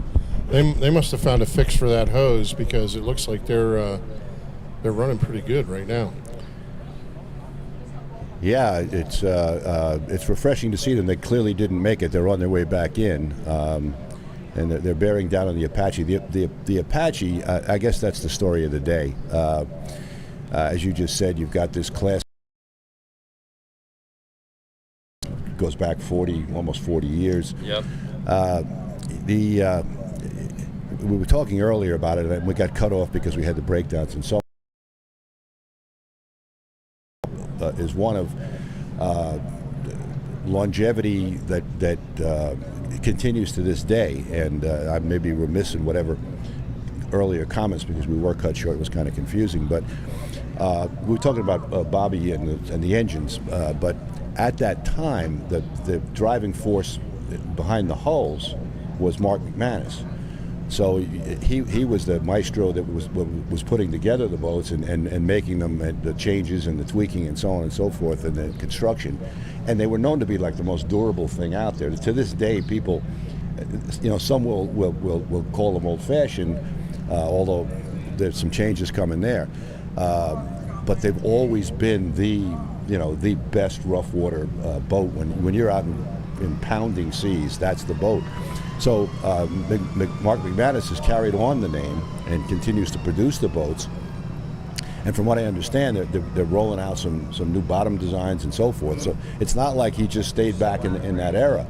But when you look at the foundation, which is this yellow boat which is surging in here as we speak, okay, and the durability that it's shown, and without casting disparity on anything else, but we've had other boats break down today with much newer technology. That's right. And here's this old beast, okay, proving its worth. And then you think that product is still available, and here it is, okay. Imagine this, okay, this proven rough water design. You can get an updated version of it today and probably have one of the safest and most stable hulls under you that you can possibly envision. With all due respect, and we probably spent too much time on Bobby, but Mark McManus was also in there with his magic wand, making things happen, and as I said, he continues to this day. And he made a fabulous 50-foot V-bottom Apache that the Richie Powers got in. It was a triple engine outboard thing that won the World Championship, the 2001, 2002. That was an amazing boat. Daniel Omar came over from Europe, and he drove that boat. Yeah. That was another amazing boat that Apache built. That was my favorite Apache of all time. That boat was just flat out gorgeous. It was cut down. It had a safety canopy on it, a safety cockpit. And it was ridiculously fast. It ran against the 4-engine catamarans. Yep. And at Key West, it just dominated them. Yep. They put it away for a year, as I recall. Yes. Brought it back out like this, almost untouched, and went out and did the same thing. So, really superb piece of craftsmanship. As a matter of fact, if I was able to buy any boat for offshore and restore it, that Apache would probably be my favorite. I know Richie Powers said that was projects that he was ever involved in with Mark McManus. All right, back into the pitch. You saw the Team Apache. Nice day for Lauren Liable, Bobby Latham, and Ryan Beckley, but we're now back into the Sailfish Marina where Team Ocean Cup has come back in, and that 52 Mystic made a day first out to the Meridian and back are these two boats, Team Apache and Ocean Cup here today. So there'll be a lot of fanfare here around the podium as we bring these boats back. Mm-hmm. And I think both Lauren Liable and Nigel good about how their days went today. Yeah. And it was nip and tuck there for a while. We didn't know if we'd see the Apache come in first. So and meanwhile, thankfully, this is up and running. And they've got them helmets and jackets back on. So, and you can see a little bit of a dragging rooster tail back there, and that probably means that they're doing this on one engine. No, maybe I don't. not. No, I don't think so. No, not. I'd be surprised if that boat ran like that on one. It's a strange rooster tail. Well, they are taking water. They're taking on water, so Lord knows what's going on back there. But if that is on one engine, that's amazing. Okay, but they are almost back to the inlet as well. So we'll be seeing them shortly. We'll get that story, live, right here on the live stream. And there's going to be a lot of fanfare and hoopla here, and I guess Todd's going to have to get up and meet Nigel and go to the podium. They're going to have a little presentation here, and then official awards later on today. But it's going to go pretty fast and furious here with the Mystic boat back at the dock, and then Apache right behind them. And they've already crossed the start-finish line, and hopefully we'll have some official times to supply for everybody here very soon. All right, well, it's been an eventful day. It didn't go exactly the way as planned for some teams, and we're still waiting to hear back about what happened to the Revelation racing team. The Cortez Cove Center Console lost track of them as well. As far as we know, they're still out there. yeah. I mean, 400, the motors at those, the Center Console and the Revelation team are very as fast, of course, as these other boats, but I would imagine that they'll be along pretty soon. Yeah, so we'll keep track of that. Looking at the Ocean Cup winner here today in their class, and they headed over. Nice run for that 52 Mystic. And you see Nick Pitakin with a checkered flag there. Mm-hmm. So they're celebrating. Well, I mean, this is the first time they've run the West Palm Beach to West End and back course. So whatever they did is a world record for them in the catamaran, unlimited catamaran class. And they went fast. We were looking at the telemetry as they were approaching the finish line. They were close to 140 miles an hour, which also begs the question that, you know, or shows that they were not flat out all the way to begin with.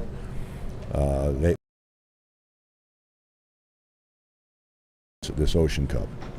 Yeah, no doubt. So now that this race course has been reset, it's done in the spirit of the old one. It's not the exact same race course, but now it's been homologized to this is the new race course moving forward. This will be the new record. Well, this will be a new course. Okay, UIM is very picky about, you know, if you have a race course from Miami to New York, they're not going to be very happy if you have a Miami to Fort Lauderdale. Okay, but in this particular case, it's the old gateway from here to Freeport and back. It's actually half the distance, it's basically a new course. And here we have the crew. Let's see if we can get. I'm going to step away here and switch gears, and we'll have some of the finishers. All right, the Lucas Oil team, the Ocean Cup team, formerly Nuke Lucas Oil, getting some water, getting hydrated after that long run out there, but looked pretty spectacular here today. As we watch Patriotic Duty continuing to run back on probably light power. Nigel Hook joins us here. Let's find which one of these is going. Nigel? Hello, Todd. We just spoke a little while ago, didn't we? We did. We were speaking a lot. Good day for you guys, huh? It was a fun trip. Was it? Yeah, it was a fun trip. It was it started off smooth, and it was smooth the other side, but down the middle, the Florida Straits, that Gulf Stream. Nick started off saying they're about 45 foot, and I said, no, they're over my head. And then we had one, I said, I think this one's over your head, right? Because he's 6'4" or something, so. Hey, Nick. Well, we had a great run out there this morning. We had a great team behind us. We had great equipment, and it was some good weather. We were worried about the weather in the beginning part of this week, and everything that came together last minute, and it was a fun run, and I'm glad we could be part of this. Did any other boats get around you? I mean, once you got past them, did anybody else challenge you? I think there was a dolphin out there that we saw. A dolphin? That was it? Huh? I tell you, the most, obviously the star of this event is the 47 Apache with Lorne Liebel and Bob Latham and Ryan Beckley. But I tell you, they earned their fame because we didn't catch them until the way back. Right, and so they're going out there, and they were seem to be running super fast. Right, it was, it was good water in the middle for the Apache. So seeing those guys, seeing Bobby and Lorna and Ryan there was coming up on them was a highlight of the run. What was the run like coming back? How different was it from going over? was a little better coming back, although the rough parts were smaller. It's smaller. I would say that when you're on the ledge right on the other side, it was pretty calm. But you never know, right? You never know. Nick did a great job of calling out some big ones for me, because he did a good job of getting us right on the mark as well. But yeah, we saw Patriot Duty on the way back because they were down on one engine, and then we didn't see anyone for a long time. Everyone was making great pace, I think. We passed the center console fountain going out, and then we caught the back to arena. But see that because they were not holding anything back. They let it. They made the boat work. They made the boat work for sure, and it was a good event to see them out there and running next to them for a short while there. Yeah, we're going to see them here shortly. They just came in a short bit ago. You spent a little extra time yesterday repropping, doing testing. Did that work out for you? Were you happy with what you did, Nigel? We're a little overpropped, really. It was rough, so we could have gone with a smaller prop over for the center part, because we had the speed, but it would have been a little helpful. But hey, you know what? We had a really good herring propeller, and I put that on. We decided, we looked at the props and stuff. We wanted a herring propeller because you can trust that when you're going out and back. So yeah, but there's only a few props you want to trust that journey to. Got it. There was some concern about seaweed issues. Did you guys run into any problems with that? There was definitely some seaweed masses out there, and at one point there were just some big ones. We said, well, we're going through. We were just going too fast to make a decision to try and where it ended, of left or right. So we said, well, we're going. We maintained water pressure, and that was our best decision that we made. Who really kind of owns this boat from a point of view of taking care of it, right? He's got some tricks up his sleeve where in our sea strainers, it chops up the seaweed, and then the worst part is the turbo intercooler. And so just this morning, he was actually taking the filter out of that, right? It's a very fine mesh filter, and he's done it before on the other Mystic Class 1 boats that he maintains, and so he took that out. So I think we're in good shape, because I was watching turbo temperature, but I think, Herb's instruction was run over it. What's next for the Ocean Cup Series for fans that want to follow this long distance series? What's a new one? And really intriguing, because it's got a bit of everything. So we're trying to encourage the racing community, the people who want to compete in a world record, to come to the West Coast, and we've done very well with the Rum Run, which is done in combination with the Pacific Air Show. But Janet Wilson, who runs Ocean Cup, has put on a new event this year with the help of Alan from the Patriotic Duty team. So they're putting on a race which starts in Martinez, Benicia area, up in the Delta, right? And then it comes out, it goes into the big San Francisco Bay, over the north side of Alcatraz, under the Golden Gate, out to the Farallon Islands, around those islands, south side of the Alcatraz, in front of Fisherman's Wharf, Pier 3, all the famous stuff there, right? In front of all the crowds, and then you got to work your way back up home into the Delta. So it's about 130 miles, like it was today, but a big variety of navigation, rough water, and calm water. So that's excellent. A lot of turns, a lot of navigation, back to the old school. Yes. And then you have a long distance run that they're putting together. After that comes the recording the NorCal to SoCal. And this has been out there. It's a famous one, right? The Bob Nordskogs and people have set that record in the past. So I think that's that's early September. And that's, as a crow flies, it's about 425 miles. But, in about going that far, you're probably close to 500. By the time although you're off the coast, most of that record run, you don't see the coastline. you're out because of the way the coast goes. You straight line, you're still out in the middle of the ocean. And then when you come up to the islands around Santa Barbara, it's a whole variety of weather conditions there too. And the Huntington Beach around Catalina, that doing now for a bit, and it's going on pretty successfully. Do the rum run again? Another, Hawks.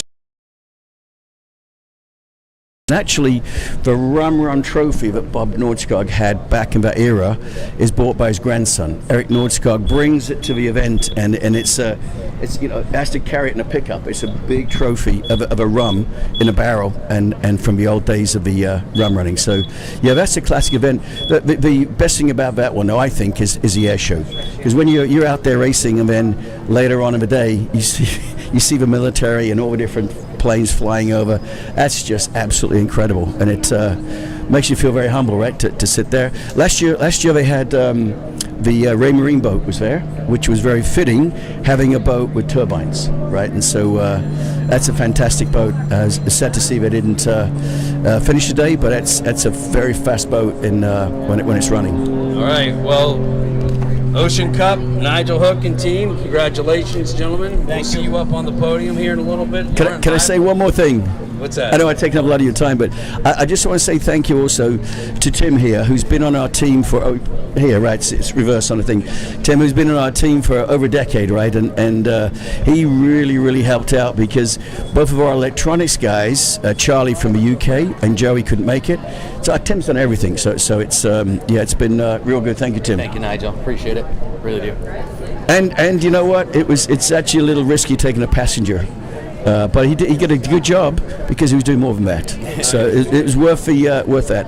Awesome. Good job, guys. Congratulations today. Appreciate it. That's Ocean Cup team, Nigel Hook's team, the big day. Get Lauren Liable in with his Apache vintage from 1987. We talked about so much here. Racing with Bobby Latham and Ryan Beckley here. Lauren, welcome back. Yeah, it's nice to be back. How did it go out there? Well, it was kind of surprising. We left the inlet and thought, oh, this will be just a nice ride. And then all of a sudden, the ocean is what the ocean is. And it just took off on us. Big rollers, a little bit confused, but like not wind driven basically. It was a little bit of a navigational thing to keep it in line, because you're trying to save time and distance. So Ryan kept me on course. Thank God I could see him. He pointed out everywhere to go. And Bobby. It's like he kind of time warped himself back to 86 or 88 or 89 in his glory years, and just, I would say, he nurturedly pushed the boat hard when it needed to go, and he backed off a couple of times where he felt there could be some equipment carnage, and that's all instinctive, and that's just him and his instincts. And the engines never missed a beat, so I thank Mike from Sterling for putting those back together again. The drives, Matt at TNT, Latham I got to thank again for all the steering and rams, and like the boat's flawless. We could go now and go back and do it again, I think. So mechanically, when you're with the best at TNT, with Lupe and Yavos and the whole crew, you come like you're a brand new race boat, even though you're 40 years old. Right. And so that's impressive. I mean, for us,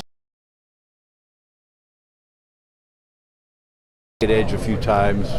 I didn't really know our speed till he came in. We were in the 90s, bouncing up there, and to go that far, I mean, in my heyday, we used to brake at less speed, and we broke. So Ryan was exceptional. He's a little large. I'll overlook that for next time, or I'll wear elbow pads. But his navigation was great, and he did the fuel, because on that boat you got to move fuel around because you'll run out of gas, and it was great. The organizing committee I mean, it's not like they do these once a month, like a circuit. It's like so flawless. I've never started, and not to demean all the other sanctioning bodies, I've never started anything on time ever. And we were like to the second out the inlet. That's hard to do. And they didn't have tons of patrol boats because it's not that type of event where you need them. Their hospitality has been great. They don't know what to do for you. You almost feel guilty that you're not doing enough for them. And Janet, obviously amazing. And it's just I look forward to hopefully do another Florida event next year, and we'll take 4 or 5 months and redo the whole boat again mechanically and check if there's any hull flaws, which I doubt there will be. And we'll get the baby ready to come back again, and hopefully get some more V-bottoms now that they see it. Old boats can go and new boats can go. Absolutely. And it's just it's not like a hardcore race, so you don't have all the butterflies and you're not all going nuts to win. It's an endurance run. You see how fast you can go in your slot, and that's why more guys, pleasure boaters with stout motors and like good equipment, that's what these boats are for. So guys, come on out and you'll really enjoy it. I think so too.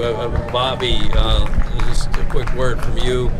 Getting back into the relic from the past. Did it feel good to get back?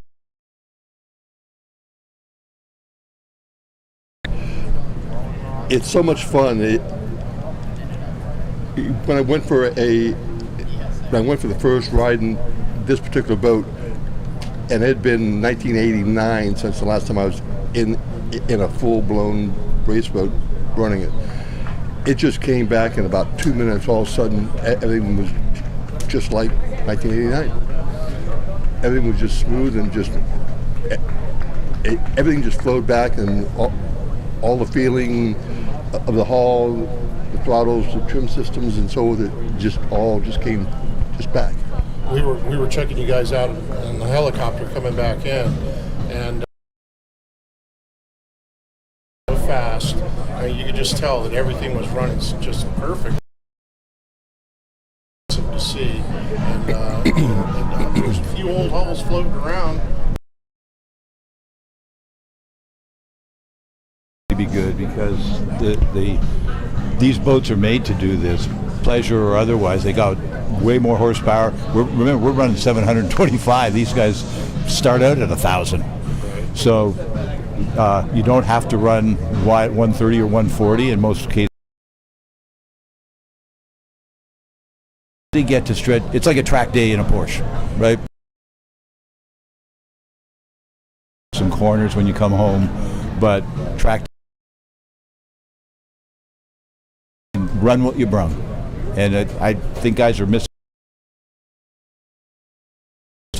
If you're a little apprehensive, find that have no rides that would jump in a boat, doing it yourself, and you'll just have a really great weekend. Your pleasure boating after that a little bit, but you'll just look forward to the next event. And these interviews, it's nice of you to do all this stuff because it promotes what we hope is not a dying game. Well, I mean, I think the history of the sport is the fabric of the sport, and you can never get away from that. And we appreciate this type of racing. It was what we saw when we were young.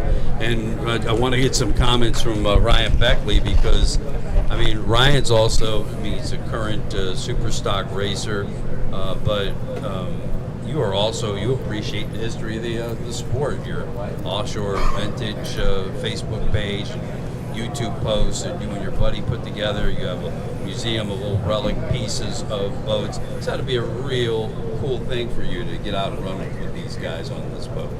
No, it was really exceptional. It was a great time, and our goal was to make it there and back. So for us to be the first boat to West End was awesome. And going around the corner, there were a couple spectator boats over there, and the turn boat when we made the turn, it was really exciting. And yeah, it's great. One, Chris Lamort, who's my partner in Offshore Vintage, we did and tried to do around Long Island in his boat unsuccessfully. It got super rough. Like Lauren said, there's so many guys have boats out there sitting that would be perfect for a fun event like this, and the folks here at Sailfish Marina put together a beautiful facility that is absolutely perfect to run this event, and everybody at Ocean Cup that supported it, and we're really happy to be there, and the support we got from Apache Power Boats, the guys at TNT, Yavos and Lupe, and everybody at TNT that take care of this boat, and it was perfect. The gauges never moved. Everything was perfect. Bobby was amazing, and Lauren kept it straight. I pointed to him a couple times, and the way back, we just straight as an arrow, straight back to West Palm. Well, great day. Ends well for you guys, and put really on a good show, guys. Lauren, everything that we talked about last night, the amazing boat that was built that you have, and you've had twice now, taking such great care of it. It's a vintage piece, and it was one of the most marvelous boats ever built for that type of race. Well, it was a prototype, and it was Mark McManus. I don't know how he came up with that idea, and he further refined it. Did a bunch of other race books similar, not as light, but then he went on to Apache Heritage. It's a sit-down boat, just move everybody away, cut down. It was an amazing boat. So I wouldn't be here without Mark. I wouldn't have won titles without Mark and his boats. And it's just it's amazing. Bring your boats out. You guys gotta be proud.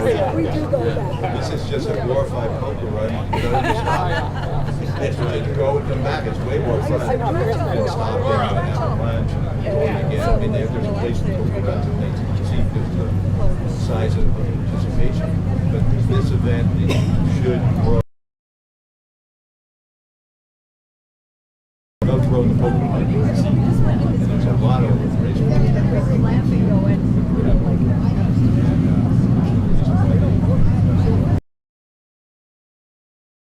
Really, appreciate you both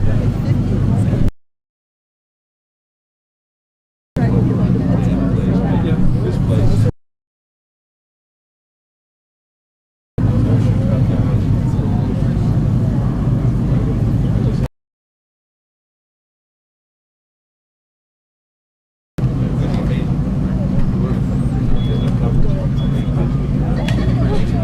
Thanks for coming.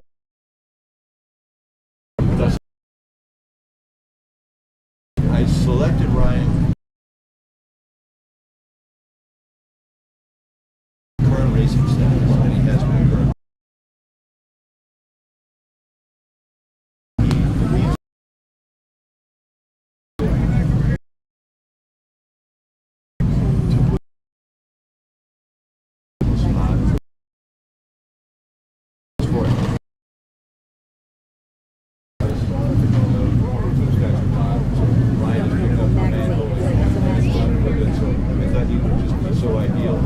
Just the luck of the schedule. His class.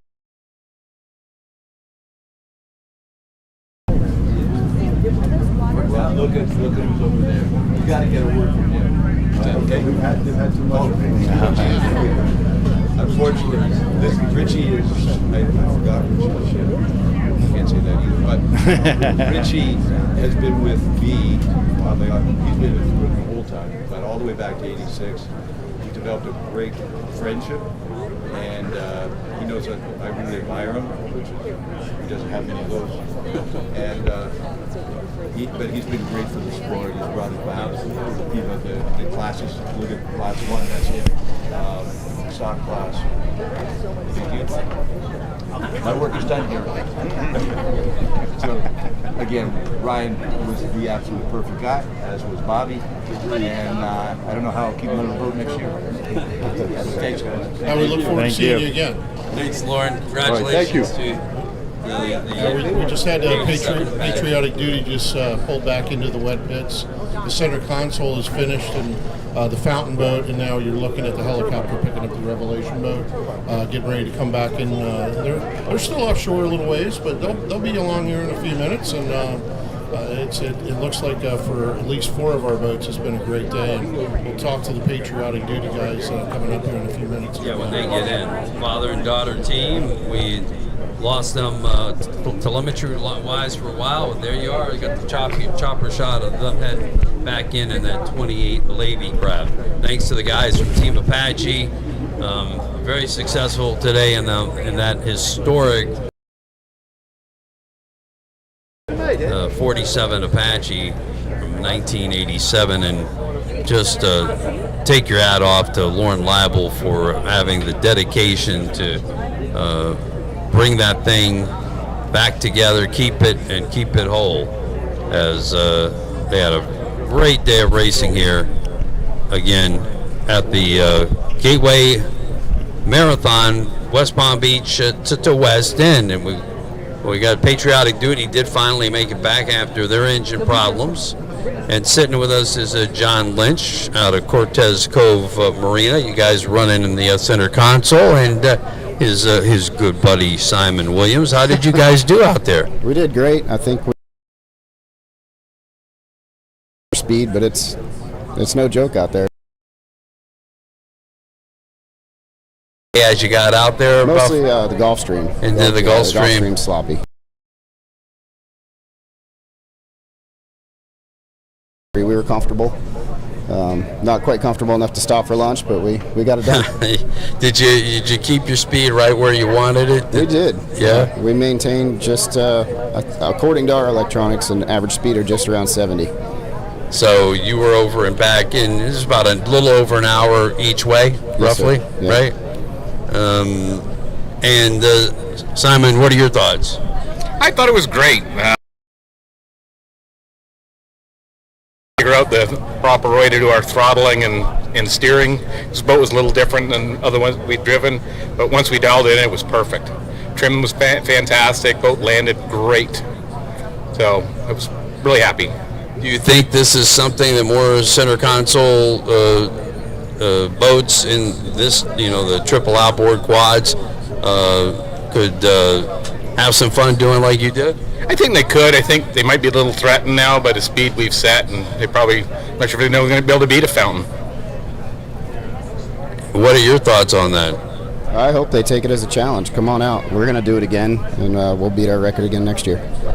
Yeah, I mean, maybe we have to make it a special rule. You have to catch one fish or something, and there's a Calcutta or something, maybe the biggest grunt, but you can't fish for more than 5 minutes or whatever.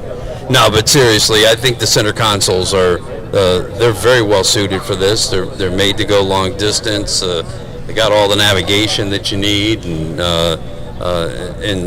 if you get into some inclement weather, there's places to hide from the water, but and then that outboard power is very reliable. That was our goal, to kind of prove that. We got there and back, no issues, nice and comfortable. We stayed dry. The boat did what it was designed to do. No issues with the seaweed out there? None whatsoever. That's very good. I think we jumped most of it. Now this 38 SC is going to Bob Gardner. He's got a record attached to it.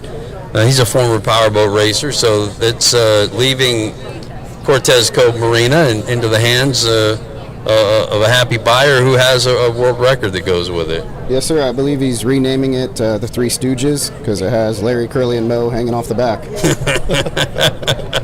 Excellent. Hey, guys, great work out there. Simon Williams and John Lynch. Appreciate you coming out to Ocean Cup. We're glad to do it. We had a good time. Great show. Hope to see you next time. Yeah, see you in your next ride. Thank you. All right, gentlemen, very good. There's our center console winner today. Got all the way out there, ran the exact speed that they wanted to, said they would kind of want to hold it at 65, 70, and then that's what they did today. And that fountain, like they mentioned, is just the utmost example of speed, luxury, comfort. I mean, it's such a beautiful boat. I mean, before you, I don't know if we caught it on the live stream earlier, but when they pulled out, that thing's got like 28 speakers. Has all the bells and whistles. There's so many. It's incredible. It's where the most engines are being sold by different manufacturers. Mercury, obviously, putting them triples and. I've always had a love for the center console, and I really hope that we see more getting into these endurance runs. See the team from Patriotic Duty making their way over.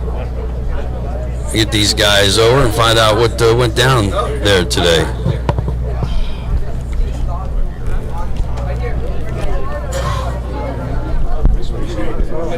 Long day out on the water. It's a good day. Was it a good day? How'd you tell us what happened out there? Well, I think we're about 8 miles from the Bahamas, and we didn't know what happened. We were had some overheating problems, and it turned out to be one of our main water lines was rubbing on an engine mount and popped a hole in it. Yeah, we saw you on the satellite video coming back, and you guys were just all at work trying to figure out what was going on there. There was a lot of water in the bilge. Was there a lot of water in the bilge? Yeah, we felt good. I mean, the boat was running good. Felt real comfortable. Yeah, it was. You guys were coming up with a helicopter. I was like, shit. What's so did you at that point? How did you fix it up and get it back going? And did you just turn around, come back? Left it up to Steve. I just checked the motors, checked our water pressure, and I said, hey, let's just get it up on plane. So we were at 2 hours away, and everything seemed to stabilize. We made sure our pumps were pumping, so we took it up to about 60 coming home, and then when we saw the helicopter, we took it to 103 for a moment. Yeah, we just couldn't maintain the speed because of the water pressure. Yeah, I gotcha. Yeah. So what's next for your crew? What's next on your long distance racing schedule? We'll head back to Northern California, and what's our date, Alan? August 18th, Indonesia. August 18th. Through San Francisco Bay, outside the Golden Gates of the Farallones, and return. And that is 30 miles, I think. 130. Yeah. Now, when you're looking at that course, 10 miles. I've been offshore over there, but you can tell by looking at it that there's a combination of different sea conditions. I've been on the Golden Gate Bridge, and you see the current that goes underneath of that thing. That's going to create a little bit of turmoil and a little bit of a challenge. Well, where we take off in Benicia, we're probably going to have fairly smooth water through Sassoon Bay. Because we have some rollers, and obviously when you get into San Francisco and under that next 20 miles. Do you get any relief when you go around the ferry? Open, huh? Right. Sounds like an exciting course and a good test for any boat, really. Oh, absolutely. Yeah.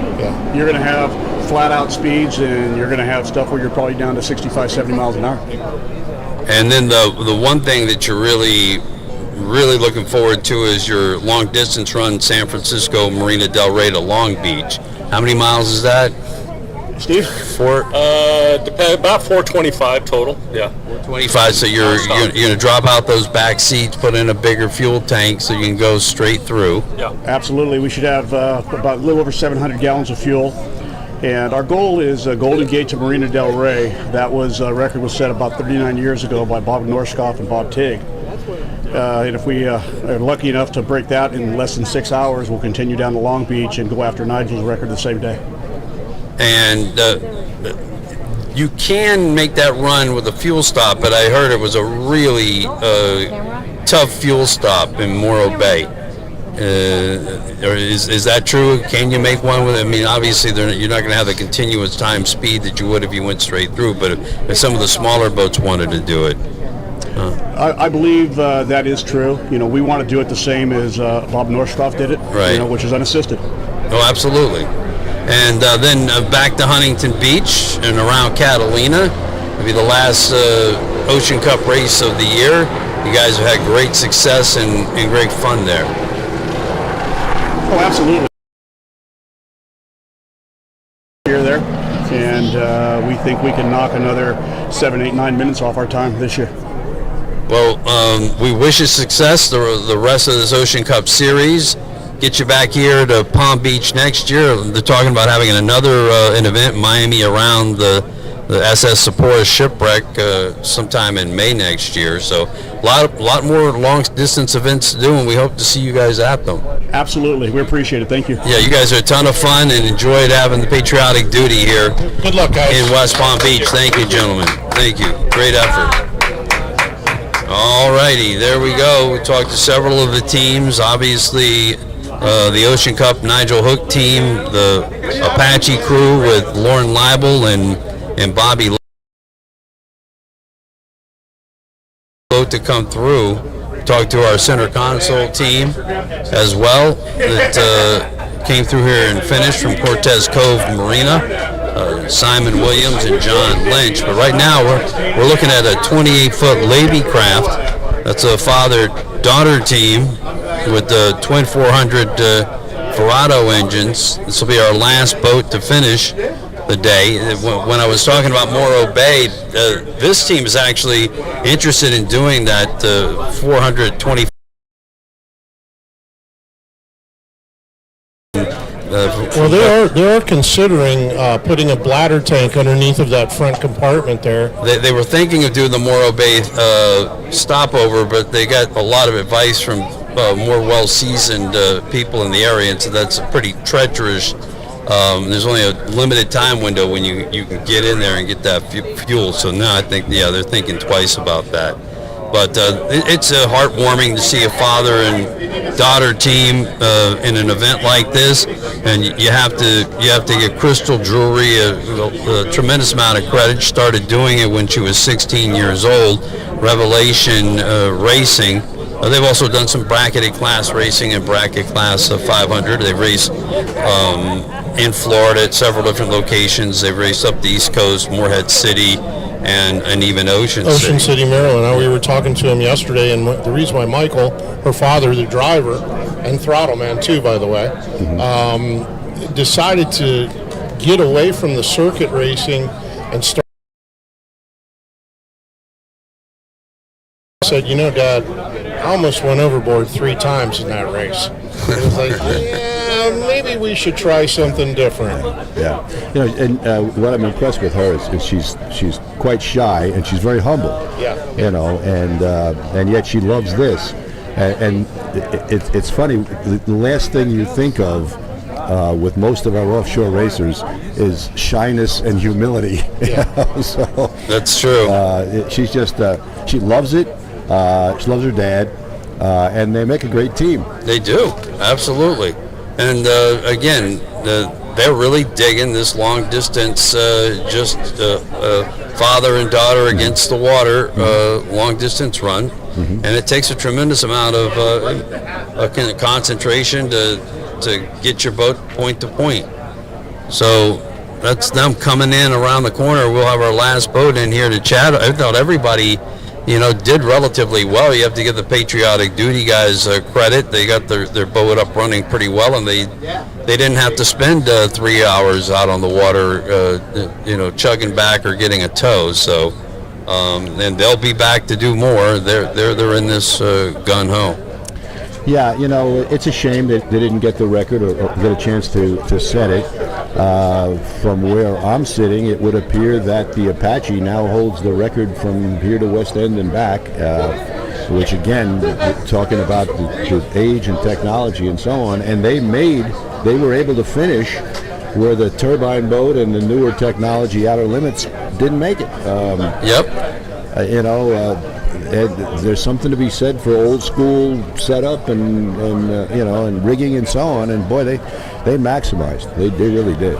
Yeah, well, people always talk back to how the technology has improved so much, and I'm sure that it is, but it doesn't mean that at certain points they didn't get it just right. And I think that Apache boat is a boat they just got right. It's a relic. Yeah, and we talked about that when it comes to big water and dependability, that boat has set a standard that I guess to this day, look what happened here. You just knew that one was going to finish, Granted, turbines are max horsepower, and you can understand, the problems with them.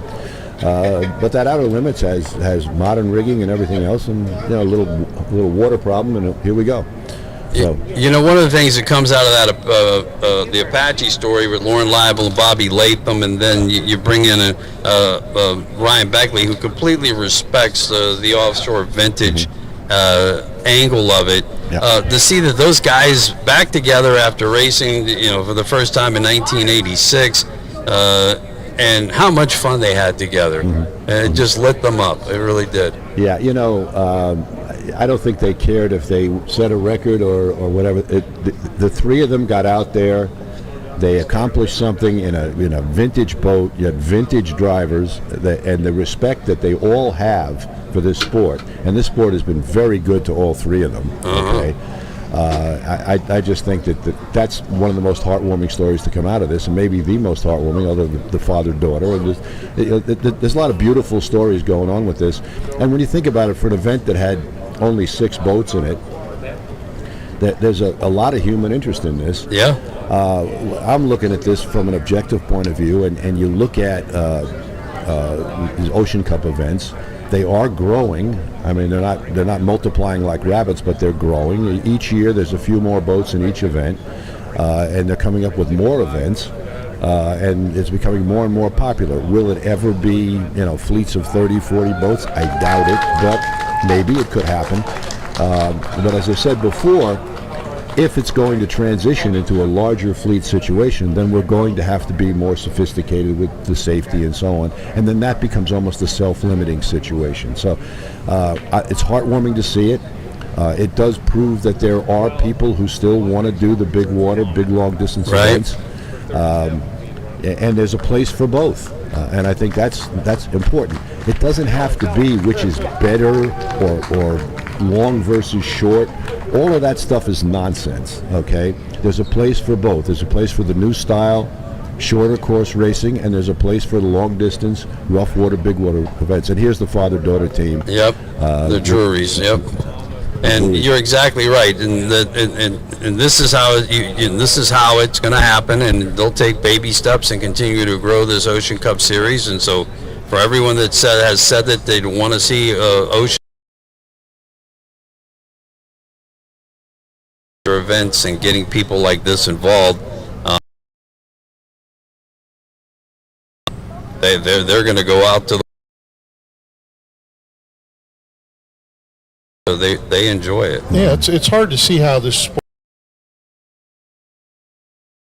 Talk to everybody. We've talked to the team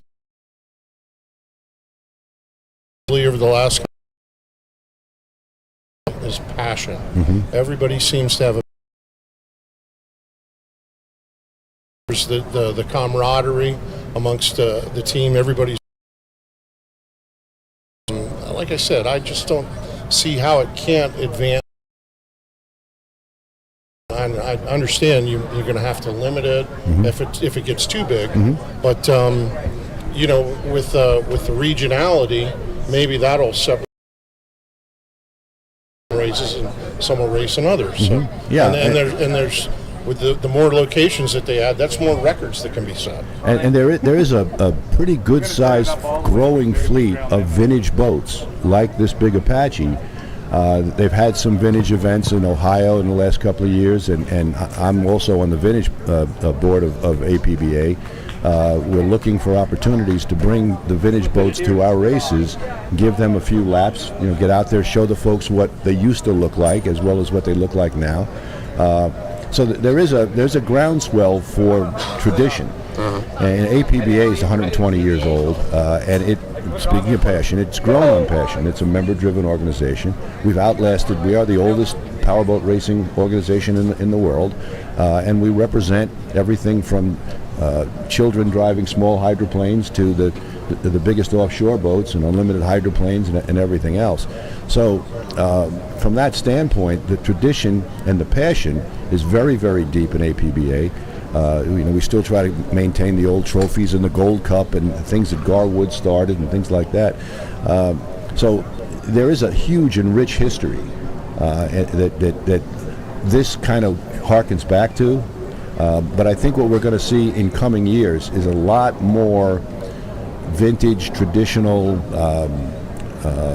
old OG stuff, coming out. The fastest growing category of the APBA right now, along with offshore, is the vintage and historic. And guys are bringing out vintage hydroplanes, vintage runabouts, literally Garwood boats that Garwood built from back in the 20s and 30s.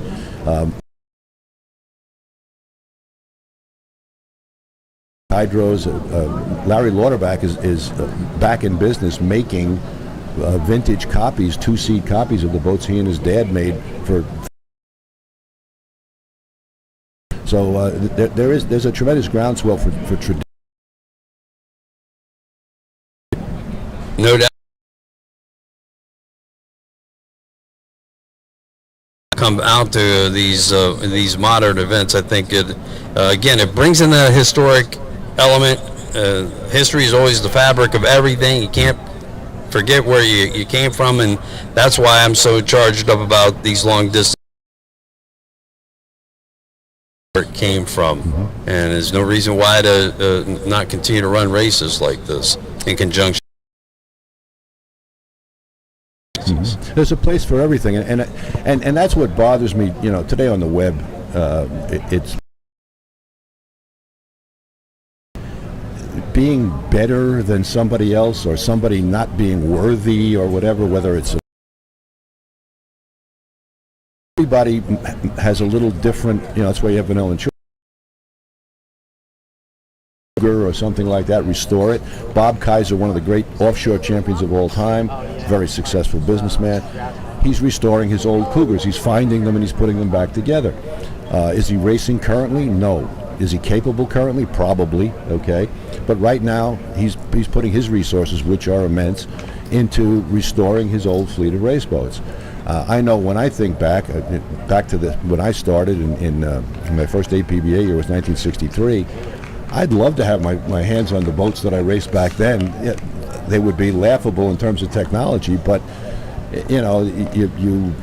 it's so important that we know the history, okay? And unfortunately, people that are coming in now are led to believe that they're the. This has been around a long time, and people have been racing for an awful. The guys that went to sea at 60 miles an hour in a Bertram, okay, they went out to the unknown. All right, they had nothing but a compass and a pack of pretzels, okay, and they risked their lives to go to Nassau. Okay, today you risk your life because you're going so fast around a turn side by side with. It's passion, it's speed on the water. It's still one of the most exciting things that you'll ever watch.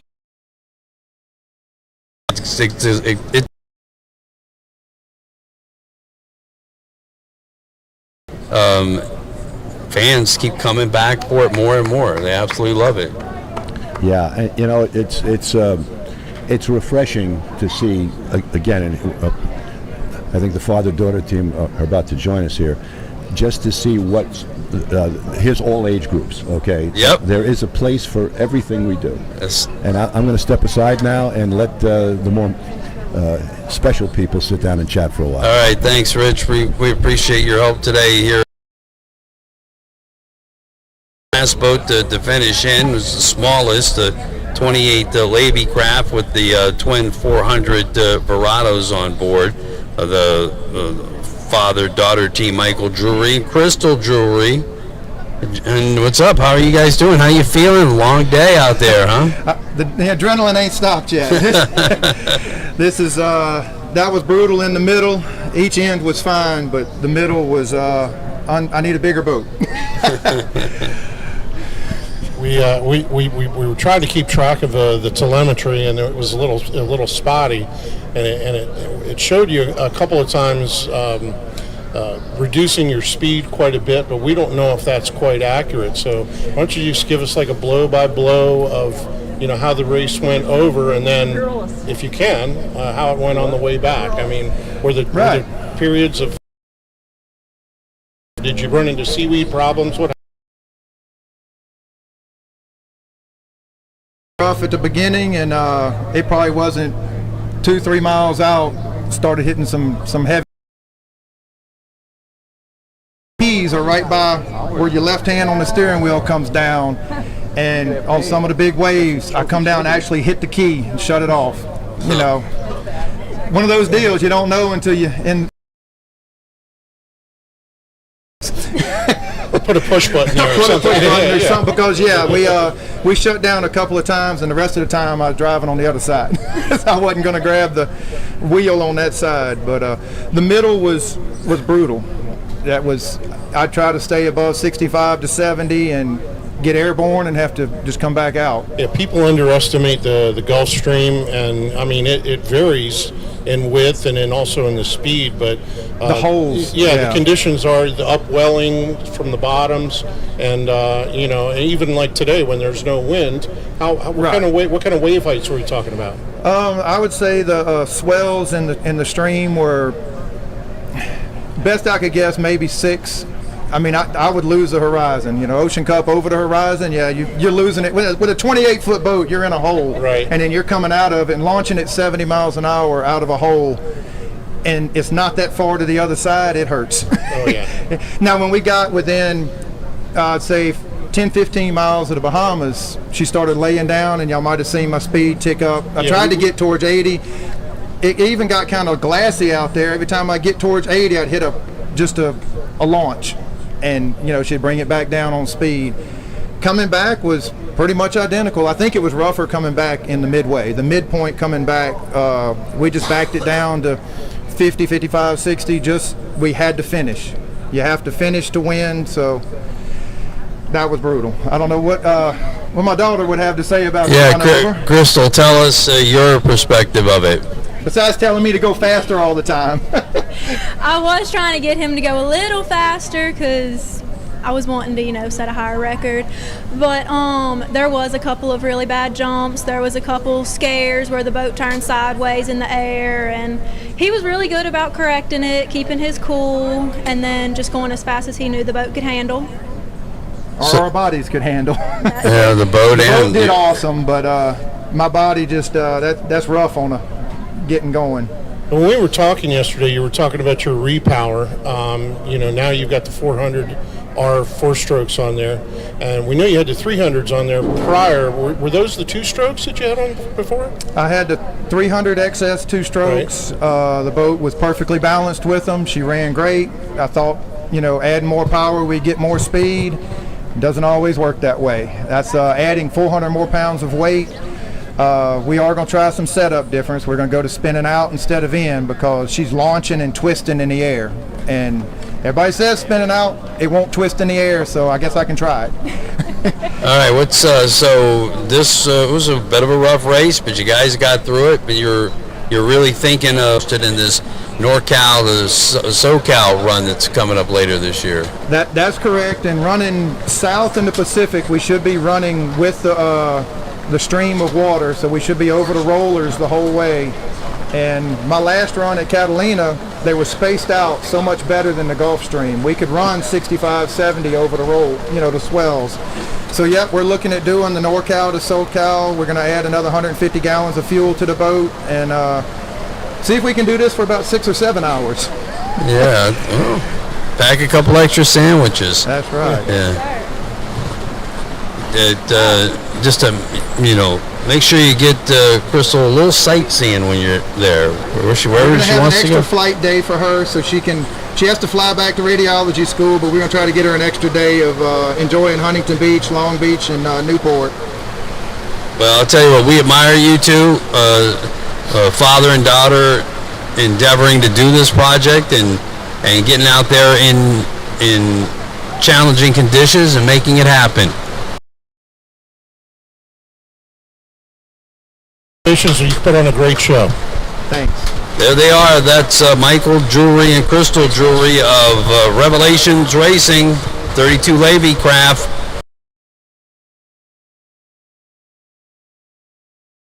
Pretty much talked to everybody. A couple teams have problems, but pretty much everybody made it through.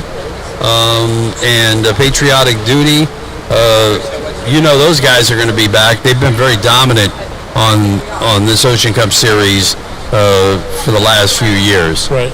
So they'll do well once they head back out. Circuit, and of course, none of it would be possible without the sponsors. The opportunity that we got all of our racers back in the pits started, but as I was starting on there's nothing that we could do without the sponsors that we have. Of course, our location sponsor, and probably the ultimate place to visit in West Palm Beach, Sailfish Marina and Resort. With the great video that we had coming back from the boats. You can visit them on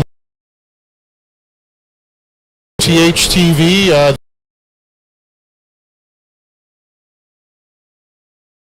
Also SD Land, the Datacom, and down, and I think we, the Patriotic Duty, got to use theirs to let us know what was going on. Also, Go GPS, Fountain Boats, Apache Power Boats, of course, and we've talked at length about them today.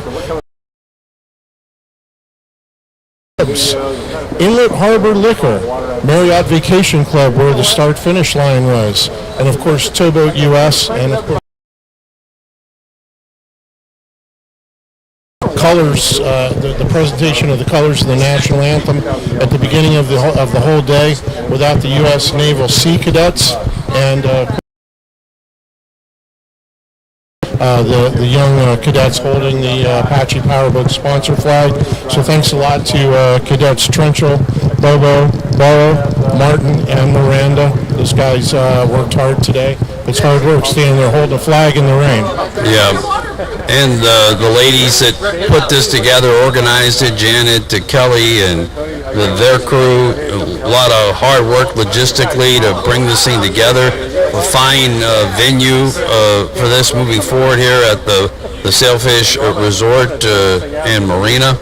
And we'll be having awards here later on today at 4 o'clock. We encourage everyone to come on down and check out the awards, which will be at 4 o'clock. A lot of champagne popping and a lot of celebrations still to have here. That's 6 boats that started today, 4 finished, and the finishing order was the Mystic boat, the 52 Mystic with Nigel, the Silverhook Ocean Cup boat. Second, of course, was the Apache 47 boat that we talked at length about. The Fountain Center Console boat finished here 3rd, and then 4th was Michael and Nicole Drury in the Levy Craft. We just talked to them. So, and then, of course, the other 2 boats that didn't finish, the Turbine boat with the 47 Patriotic Duty, which we saw in there. They didn't finish either, but they're all going to be back to fly again another day. And it was a great day. Weather was perfect. They ran into a little bit of rough seas out there, but I mean, that's what this endurance. And it's not done here at the Sailfish. Awards coming up later on this afternoon. There's lots of places to stop and eat and grab a drink, and this weather's out there and join us for the awards ceremony at 4 and meet some of these powerboat racers that are still around and ready to shake some hands. So I appreciate the help, John J.W. Powell and Rich Lures as well. Absolutely, and thanks to Bones and the crew at RTH for supplying us with some great video and sound and everything else that they do. They are the hardest working men in LiveStream, and I think they got put to a task in logistics at this race that they'll be talking about for years. RTH.TV. Until we talk to you again later, don't forget John and I do the National Championships and the World Championships for Race World Offshore coming up in September and in November, and cover powerboat racing year-round at Race World Offshore. So for Ocean Cup, that's going to do it for us at this moment. Join us for the awards at 4 o'clock right here at the beautiful Sailfish Resort and Marina. Until then.